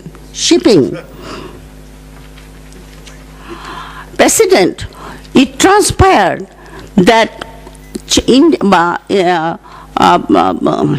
Chinese president, promised only $400 million of, investment. Whereas, while Xi Jinping was on the tour in the Asian countries, he gave 1.3 billion to Sri Lanka. He gave, about 20 billion to in Maldives. So for India, it was a big disappointment. And not only that during the stay of the Chinese Prime Minister, a border incursion took place in the Indian-held Kashmir, where the Chinese soldier crossed the border. And it was a big embarrassment for Modi government. So the relationship, despite their trade relationship, the volume is not that high. It is only 70 million, so a billion. But the point is that because of the border, the relationship is far from normal. And as long as that relationship will exist between India and China, India will not like to see Bangladesh hobnobbing with China. And if Bangladesh goes too far in hobnobbing with China, then following Kautilya's suggestion, Bangladesh will be punished. Punished means no water or no land agreement. And that is a reality, because Indian foreign policy is very much fashioned after Kautilya's, diplomatic side, how to contact diplomacy. But here, Bangladesh has option, I feel, that Bangladesh, without annoying India or without China, or maintaining a balance among these three major contenders of power in Indian Ocean, which will be very difficult for a country like Bangladesh, because Bangladesh house is divided. If the house was together, then of course we could put our, because Bangladesh is really when all these scenarios are changing in the international system, Bangladesh is right at the center of all these changes that are taking place in Asia. So we really need to put our heads together and fashion a foreign policy so that none of these countries are annoyed with us. And that can be done, which could not be, somebody mentioned here, having the connectivity, inter-regional and inter-regional connectivity, and go for multilateralism. And even in multilateralism, taking a stand in the multinational diplomacy, Bangladesh must also weigh whether that stand taken by Bangladesh within the ambit of that multilateralism is in the interest of Bangladesh. So Indo-Bangladesh relation has been always very complex. The complex because there is a deep suspicion between India and Bangladesh. And when you know that when two people have got suspicion with each other, then there cannot be a very good relationship between them. And same goes for countries also. And another thing where I would like to say that Ambassador Sirajul Islam said that Bangladeshi people are anti-Indian, but actually the anti-Indian to an extent that the ordinary people are anti-Indian. But when it comes to the elites, they're all pro-Indian. So the elites are the one who actually fashion foreign policy, whether we should wait for India, whether we should not go for multinational. The elites do that. So, Bangladesh is an anti-Indian country. I would not accept that. It is like Nepal. In Nepal, the ordinary people, whenever they will get time, 1 minute time, they will come and whisper in your ears that, this country is dominating us, it's a hegemonic country. This country does not allow us to develop our hydroelectric capacity. That's why we are poor, blah, blah, blah, blah, blah. But when it comes to the elites, they're all pro-Indians. So Bangladesh is not really an anti-Indian country, because here the government, whichever government comes, is run by the elites of this country totally, without any people's participation. Whether we have a participatory election or not, that is another issue. Thank you. Thank you, Dr. Siraj Chaudhary. We are running short of time anyway. Mr. Momin is online, and we have with us Mr. Amir Islam Chaudhary. Would you like to speak something? Huh? You listen. Okay. Mr. Momin, we are the fag end. In fact, Mr. Momin is there. Ambassador Sabiuddin would like to come for a minute, and Ambassador Shahid Akhtar. Conclude. And now, Ambassador Amir Islam has the choice to speak something after that. Okay, because we are. Thank you, Chair. Well, of course, I would like to join others in thanking Ambassador Sirajul Islam for his very comprehensive paper. The Bangladesh-India relationship was always discussed in a very emotional ambience. So many questions have been raised in the paper, and so many issues have come up also during the discussion. I would like to be very brief, and I'd like to raise a few questions mainly. But before that, I'd like to make a comment on what Ishfaq Elahi has said. He is not here? That's about Indira Gandhi waiting till October or November of 71 to break up Pakistan. There are some new books which have come up, and I'm sure many of us have read this. One is the Blood Telegram by Gary Bass, a professor of Princeton, and another is by Srikant Raghavan. Now those books, if one reads those books, one gets the feeling that she was very ready to jump in as early as April, and only her defense people advised to wait for better weather. The other point I would like to make is Munshi Faiz has said that India is insecure. I think Professor Dilara Chaudhary also supports that. But I don't think this is correct. India, this is my point of view, India deals with people with a sense of confidence. I don't think India suffers from any kind of inferiority in dealing with a small country like Bangladesh. And they are not at all insecure. They have thousands of years of experience and philosophy. And I would like to point out that how India deals with others whom they consider as not very friendly. If we go into the epic Mahabharata, and you know the last battle of Kaurav and Pandavas, Dronacharya used to teach all the princes of both the houses how to use their weaponry.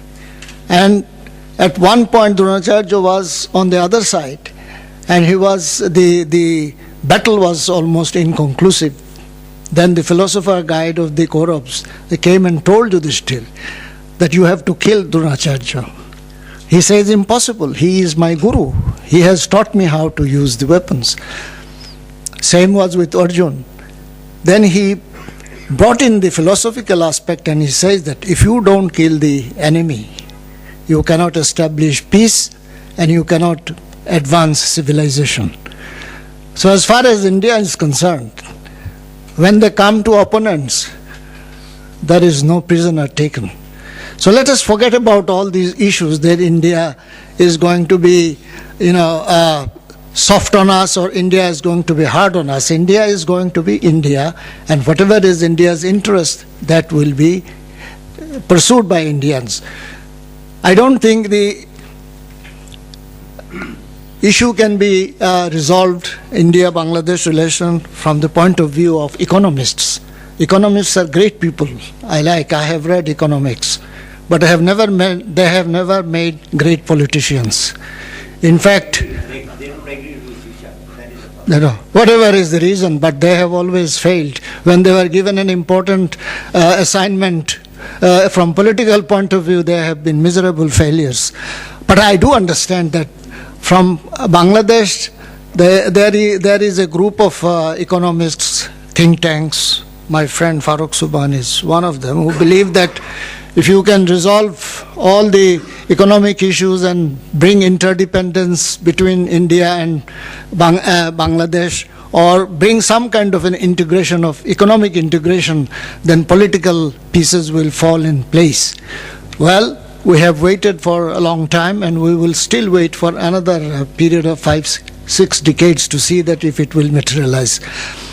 What really I understand is that before we can talk about India, we should talk about us. Are we ready to have a meaningful relationship with India? We are a divided house. This is a country where we have never been able to talk in one voice. Now, where is this approach? Where is this unified approach? Where is this bipartisan approach? We never have seen it, you see. Now, BNP is talking about Awami League doing this, Awami League doing that. But when BNP was in power, did they develop that approach? Was there, in the pursuit of foreign policy, was there ever an attempt to bring in the opposition and have a comprehensive or cohesive policy towards any country, not to talk of India, which is a very, very complicated area? So therefore, I think in the end, it is politics. I would like to refer to Abul Hassan Chaudhry, Minister Abul Hassan Chaudhry in 1995, if you will remember, we went to see Suharto. And Suharto was asked him how is Bangladesh, and he was giving a pretty long lecture of how Bangladesh is doing very well from the point of view of politics, how democracy has been established by the government of Awami League at that time. Just came to power. 96. 96. Exactly. It was I think it was December 19. Yeah. And at that time, Suharto in return gave us a long lecture saying that do the development first and then talk of politics. So in Bangladesh-India relationship, economics is very important. But I think politically we have screwed up, and we need to really sort out our things. Until and unless we have been able to speak in one voice, there is no point telling India to give us this, give us that. As far as Narendra Modi is concerned and his BJP, how is it possible that the Congress, which has been very good with Awami League, which has helped Bangladesh achieve independence since 1991, 71, how can BJP, which is being supported by RSS, VHF, who are converting Christians into Hindus, converting Muslims into Hindus, how do you expect that they are going to come up and say, they're all, take everything that we have and please be friendly with us? I think we will have to really get our acts together, and maybe, in course of time, there will be interdependence of other interests. Talking about Sino-Indian relationship, I wonder if a subcontinent or this region can be divided into between these two parties. There is a third party, which is United States. And I don't think in any equation the US can be left out. US is a very important actor in this area.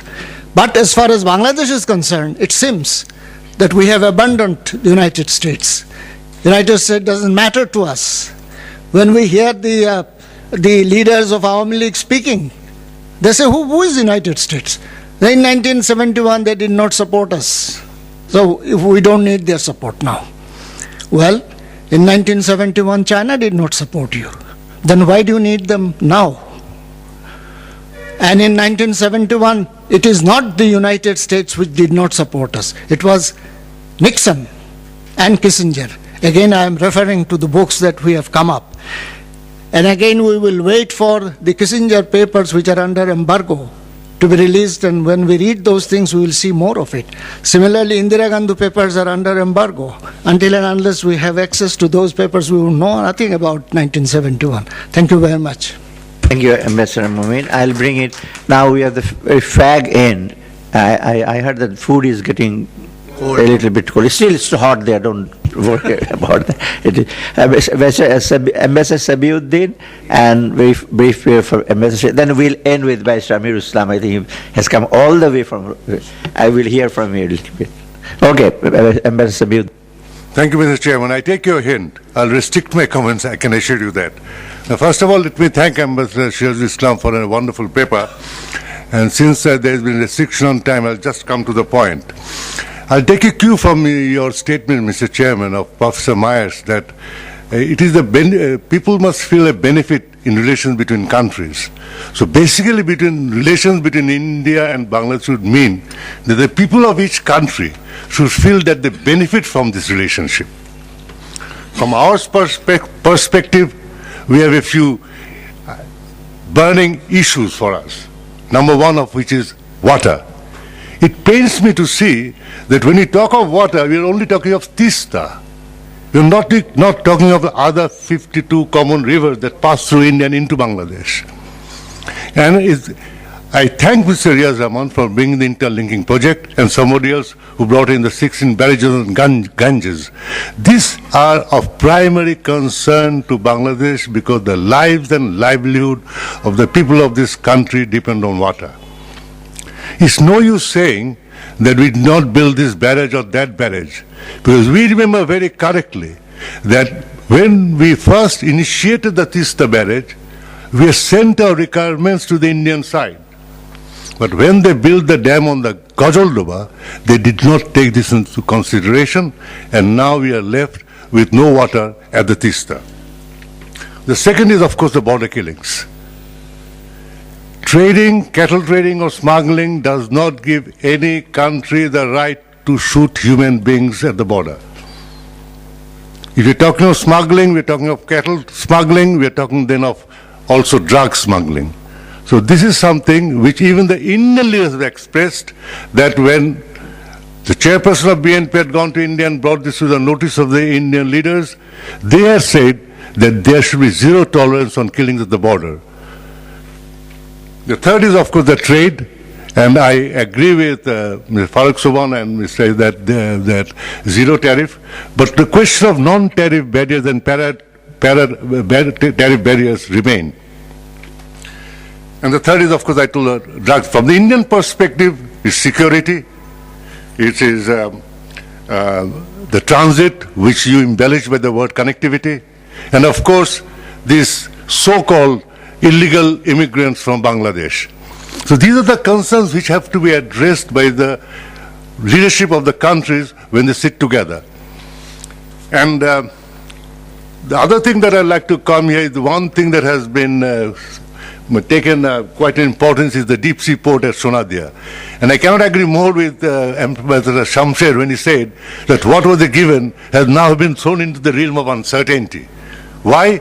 Because we had the deep sea port, now we hear that the deep sea port cannot be built at Sonadia, which is not true. The Chinese have already completed their feasibility on Sonadia. But what has recently happened, this government, in its effort to gain acceptability from everybody in the world, have promised to the Japanese an energy hub in Cox's Bazar, which is known as Matabaria, where they would build thermal plants of few thousand megawatts, which would mean bringing in ships with large drafts for coal.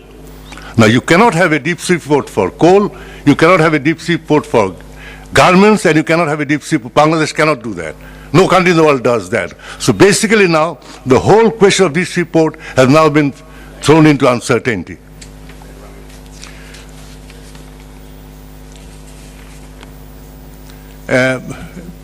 Ambassador Shamsher talked about the BGBs, relations with neighbors.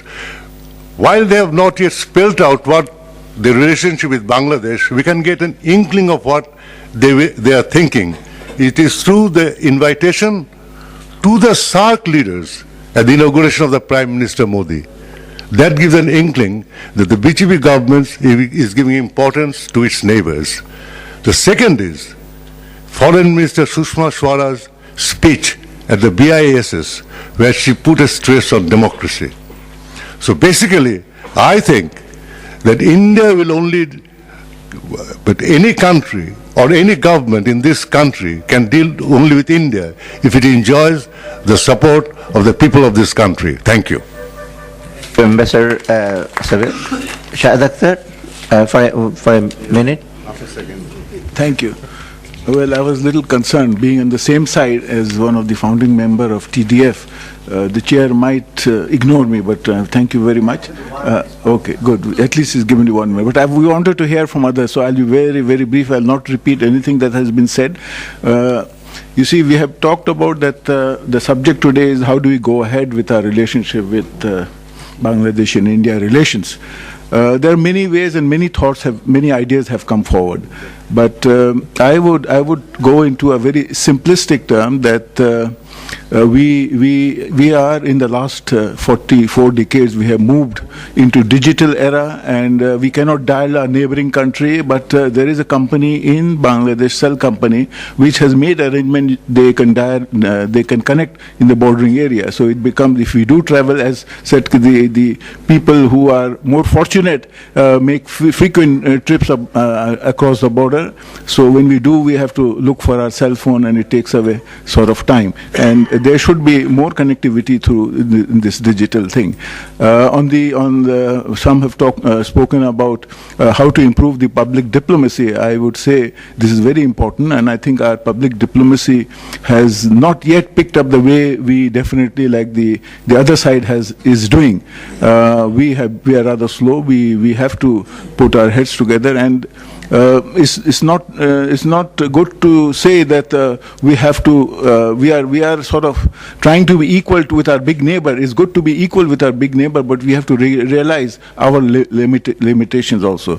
But I would say that if India is not keen to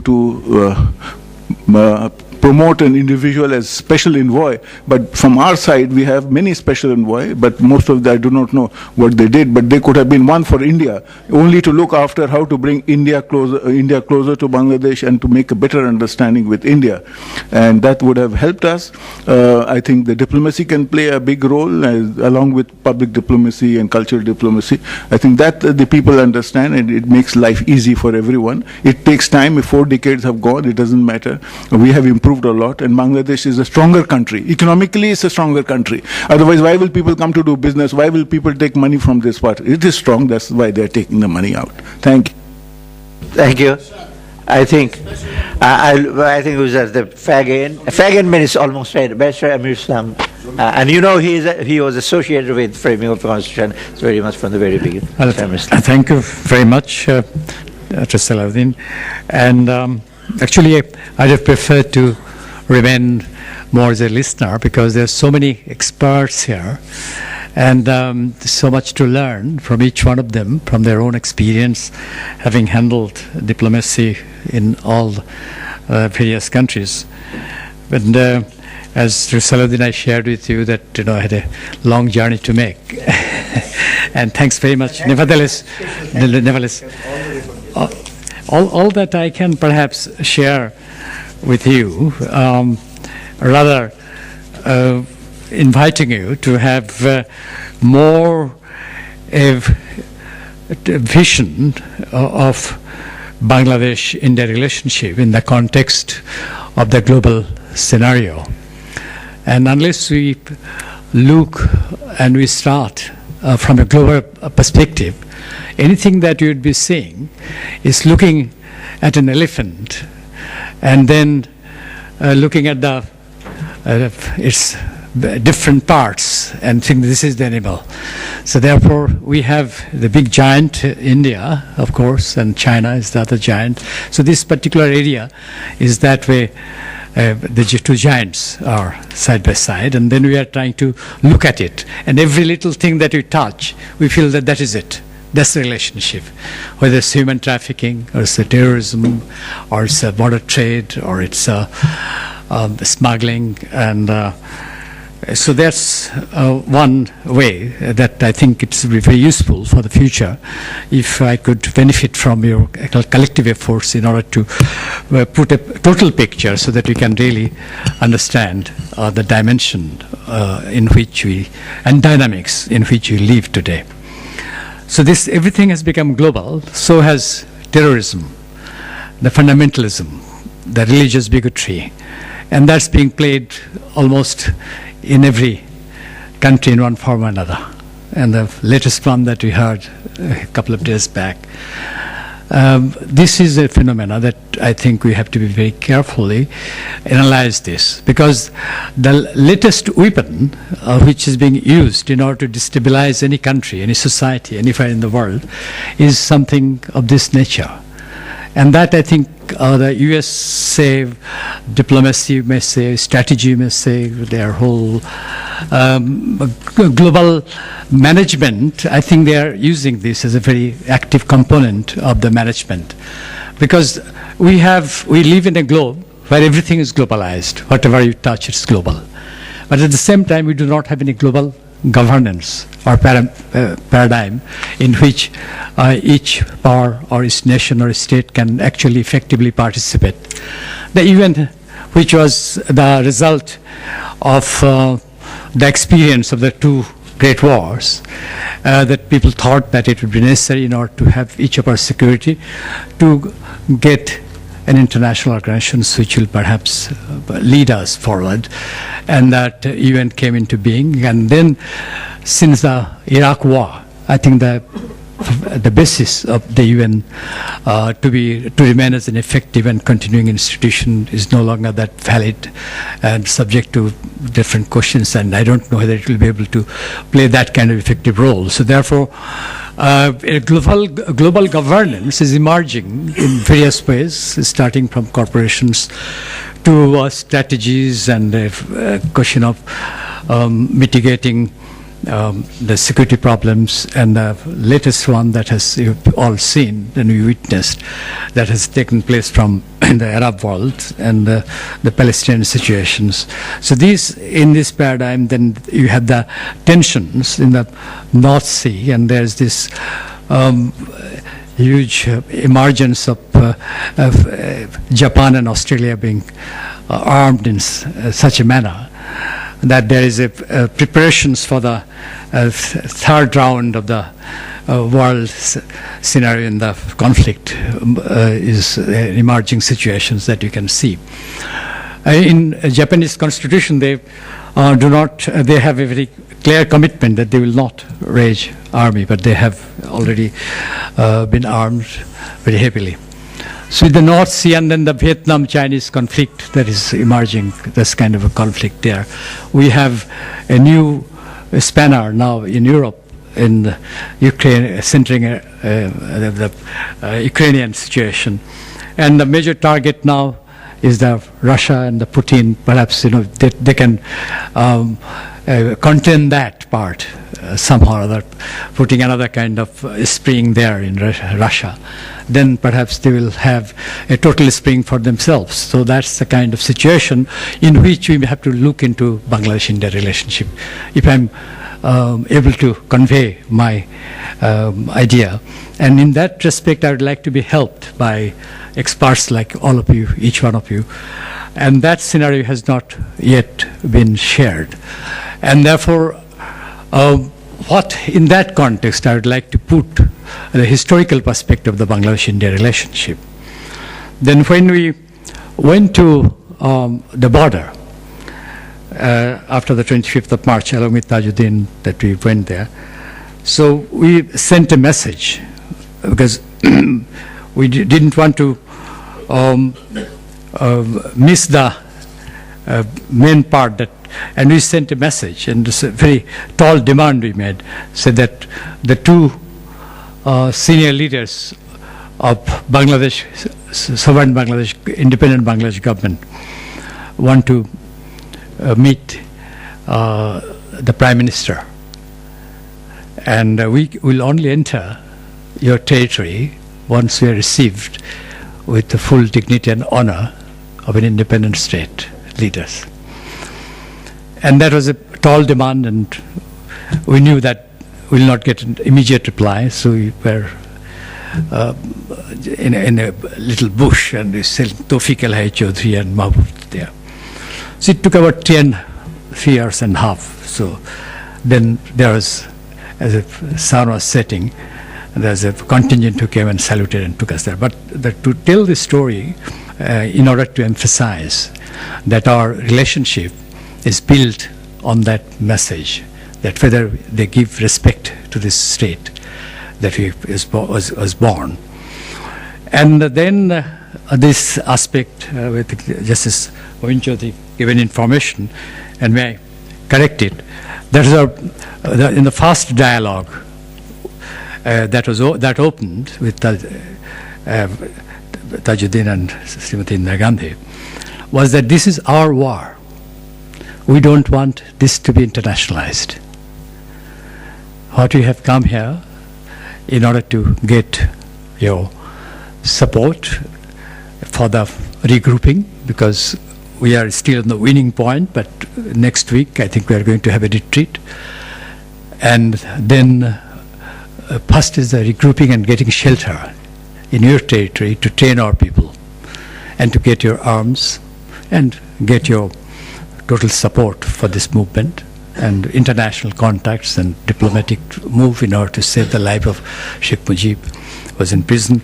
So all these I did not go into the details, but in order to emphasize the other aspect, when we were first received by Golok Majumdar, Eastern Command Chief of the BSF, he was telling a story about how Calcutta and how the Bengalis all are mobilized towards Bangladesh, and he was telling all the details of this in the jeep. And I told Golok Majumdar that that's very nice to hear, but we are not so much interested in the Bengali response. We want an Indian response. And he responded to me saying that, well, there's only one man who can give you this answer, that's Srimati Indira Gandhi. One man. So that's still quote unquote. So therefore what I'm trying to emphasize in order to telling this story, that the three principles that we established was that independent, sovereign Bangladesh, there's our entry itself was that, and it was received by that way. I heard later that, and actually we were taken to Damdam airport from there, and then someone came, Mr. Rustomji, and he was the chief of the BSF, and he was sent by Srimati Indira Gandhi to go personally to receive them. So by that time he took a flight and came there in Damdam airport. He received on behalf of Srimati Indira Gandhi, took us to the state guest house. So in order to show that the principle is well established on that very first hour, and that later on it was shared by Rustomji, said that Srimati Indira Gandhi said that you better go yourself, and you know for sure that Bengalis may not look very impressive, and you'll be seeing some people who are totally shattered in that kind of situations that they are in. But they're very proud people. That's what he said. So deal with them very carefully. So that was the response and we got. And that's the one that I think is important to maintain, both in terms of claiming your rights and sovereignty, as well as in behaving in that way. But that's not showing off, not from a complex, either inferiority or superiority, or stronger or weaker. So those are the principles I think we should have remain fundamental in our diplomatic training and background and our practices, both for the experts as well as for the leaders. So that I think is important to emphasize. Now the question comes in this context that we are in the midst of this new phenomena, the new kind of weaponry, which is quote-unquote fundamentalism, in the name of fundamentalism, the ISCs that has emerged, and all these aspects that you see in what's happening in Pakistan. And you also hear what's being popped up in India, talking about the Bengalis and the Muslims and all this situation. And then we have all the spanners in the burners in Bangladesh also. So we have been able to contain them, but we're not free from this situation. And these are the elements which are very important to note. Then before I go and focus on that, I would like to emphasize that Delhi is important, but Calcutta and Guwahati and Agartala and Manipuri, they are no less important for us. Because you must remember, again from the history, that they were immediate neighbors who actually did build the support both morally and physically. And they are our natural neighbors and friends. And if you have a friendly and helpful relationship, that's the greater strength. So you're talking about the eastern part of India. And that I think we ought to be able to harness. I'm surprised that we haven't had, still now, our consulates in each of these states. Nor we have built up Calcutta as one of the center of diplomacy, not only on the basis of this state-to-state relationship, but the relationship has become very important. How many universities do you have now in India? Countless. I was there last week and was invited by 2 law universities. It's something which excels, is a much better campus than Harvard, Cambridge, or anywhere else. The General Law University, the National Law University of India, and the kind of people that they're producing, I could see they would be competing any law graduates from anywhere in the world.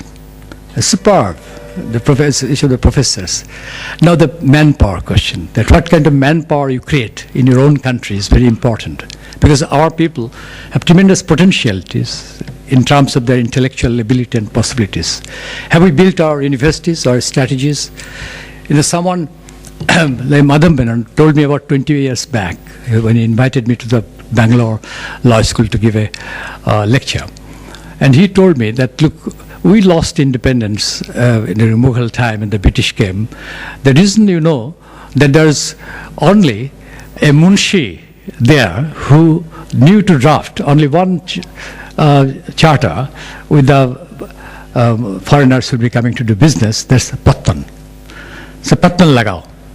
So, right. So that's what I'm saying. The dimension of the problem is very big. And ultimately, again, saying that this needs much more in-depth study, and we must think about our weakness not on other terms, but this garrison of the manpower that they have created around the universities and the intellectual arena is something which is missing here. Thank you. So we come to an end. Just for half a minute. Half a minute, 30 seconds. Half a minute. Okay, thank you. I'm very glad that, the paper I gave, first of all, the paper I gave, I think there's comment around the table that there are no recommendation in the paper. The paper was not meant to be one of recommendation. It was meant to be one to sort of encourage discussion. And I'm glad that there's been a lot of discussion has taken place across the table. So in that way, I can say that, this paper was not very badly written. Number two is a comment made by Dr. Dilara Chaudhary. I mean, in our paper, the khuje. I don't think I used the word anti-Indian. I said people are now, because the Indian government from 2009 promised a lot of things, particularly on the land boundary and the Tista, and they did not deliver. So at the level of the two political parties, they're both very eager to establish a relationship with the Modi government, and they're not really asking or demanding. এই জিনিসটা 6 months হয়ে গেছে Modi government এসছে এই গভর্নমেন্টকে strong কোনো statement জানে give us the LBA, give us the Tista deal, and the BNP is also quite soft on that. But at the level of the people, if you ask the ordinary people, I think India's acceptance among the people has fallen. This is a subjective statement, but I feel I think this is correct, number one. Then there's a discussion by Shamsher on the issue of security. I think security is overstated, and we forget that India is fence test. তার চারদিকে India fence করে দিয়েছে so security is now in India's hand. Whether we'll have terrorists going to India will depend entirely on India's hand. So why are Indians blaming us for security? Security is a political one. The Indians are sort of drumming this security to show the Western countries that Bangladesh is seething in fundamentalism. Ami bolchi again subjectively, Bangladesh is not seething in fundamentalism, but if democracy fails in Bangladesh, give 10 years, it will become, it may become ISIS. That is the message we need to give. If we do not have a democratic option out of the present situation in Bangladesh, we will be out for grabs. Shekhane we have a scope. India kintu watch korche. India is watching not Awami League, not BNP. India is watching the people of Bangladesh and which side these people are going. So finally, the comment made by my student, Munshi Faiz. Okin he introduced the political element. এখানে কিন্তু আমি পেপারটা পড়ে দেখলাম আমি কিন্তু আওয়ামী লীগ গভর্নমেন্টকে অনেক ক্রেডিট দিয়েছি for taking the relationship around on the economic front কিন্তু at the same time Awami League is the government. So when I criticize the government, why do I become anti-আওয়ামী লীগ? এই জিনিসটা কিন্তু I'm shocked and surprised. So why was politics introduced in a discussion which was otherwise very intellectual and very vibrant? So he introduced the element of politics. I want to state this for the records. Thank you very much. Thank you, Ambassador. Thank you very much for coming. আমি বেশি সময় নেব না, 1 minute. প্রথমত আমি একটা paper কিছু একদম ইন্টারনেট ইস্যু অফ জাতীয় নিরাপত্তা এবং জাতীয় শক্তি একসাথে কিন্তু related. National security cannot be seen with the context of national strength, as a system কন্টেক্সটে দেখা হয়। অতএব সবাই আমরা যখন এগ্রি করেছি we should be very strong in negotiate with India, তাই না? আমরা নিজেদের একতাবদ্ধ হব, ন্যাশনাল ইস্যুগুলো কনভার্জ করবে, তখনই কিন্তু ইন্ডিয়ার সাথে আমরা নেগোশিয়েট করবো। ইন্ডিয়াকে সবাই একটা প্ল্যাটারে দিয়ে দেবে সব কিছু, সেটা আমরা এক্সপেক্ট করি না, তাই না? আরেকটা জিনিস কিন্তু আমির সাহেব যেটা ডক্টর মুস্তাফিজ নিয়ে আসছে, কয়েকটা জিনিস কিন্তু ইন্ডিয়ার বিশ্বায়ন, জিও পলিটিক্স, জিও ইকোনমিক্স, এই তিনটে কিন্তু রিলেট। আমরা বিশ্বকে যদি ভুলে যাই খালি বাংলাদেশ ইন্ডিয়া রিলেশনশিপটা দেখে, সেই কনটেক্সে that will not be meaningful. আর লাস্ট যেটা মনে করি বেশিরভাগ যে কোনো দেশে কিন্তু উন্নয়ন যেটা connective, what we call the policy maker economics, আমাদের পলিটিক্যাল ফিজিবিলিটি, যে কোনো জিনিস আমাদের দেশে যে কোনো একটা অর্থনৈতিক উন্নয়ন কর্মকাণ্ড পলিটিক্যাল এনভায়রনমেন্ট দরকার। ফিজিবিলিটি বলি গ্রেটার সেন্স, পলিটিক্যাল স্টেবিলিটির চেয়ে বেশি কিন্তু একটা কনসেনসাস থাকবে, এক পেশে নীতি হবে না। এটা হলে কিন্তু will get strength and our national security, our economic strength will be there and definitely will go. So এটা যদি না হয়, আমি মনে করি ইন্ডিয়াও কিন্তু যদি ইকোনমিক সিকিউরিটি না দেয়, ওখানে ইন্ডিয়ারও বিপদ আছে। কারণ আমরা অনেক সময় বলে থাকি lack of economic security led to the disintegration of USSR. USS ভেঙে গেছে কিন্তু because of lack of economic security, বিভিন্ন জায়গায় দেয় না। যাই হোক, এগুলো বিরাট প্রশ্ন। আমরা অনেকগুলো ইস্যু নিয়ে আলাপ করে, there was nothing, no conclusion to be made. অনেক কিছু আমরা ইস্যু করেছি, উইল ক্যারি অন। আর লাস্ট বলে আমরা একটু, জামির সাহেব বলেছিল ঢাকা ফোরাম কি করছি। In fact we had a very detail discussion with SFG, strategic focus group on Bangladesh India leader relationship. যেন বোম্বেতে একটা থিঙ্ক ট্যাঙ্ক আছে। সো ঢাকা ফোরাম কিন্তু আমরা not only political or economics, we are going to different forms also. Anyway, আপনাদের সবাইকে ধন্যবাদ ঢাকা ফোরামের পক্ষ থেকে। I think this is a kind of a useful dialogue. We got very divergent views, but finally we have converged that our own national strength, economic, political strength should be there. এটা থাকলে কিন্তু Bangladesh can be a strong nation, both আমাদের economic emancipation and national sovereignty ঠিক থাকে। ধন্যবাদ সবাইকে। আমাদের যদি একটু লাঞ্চ আছে, just working lunch, please join us with lunch.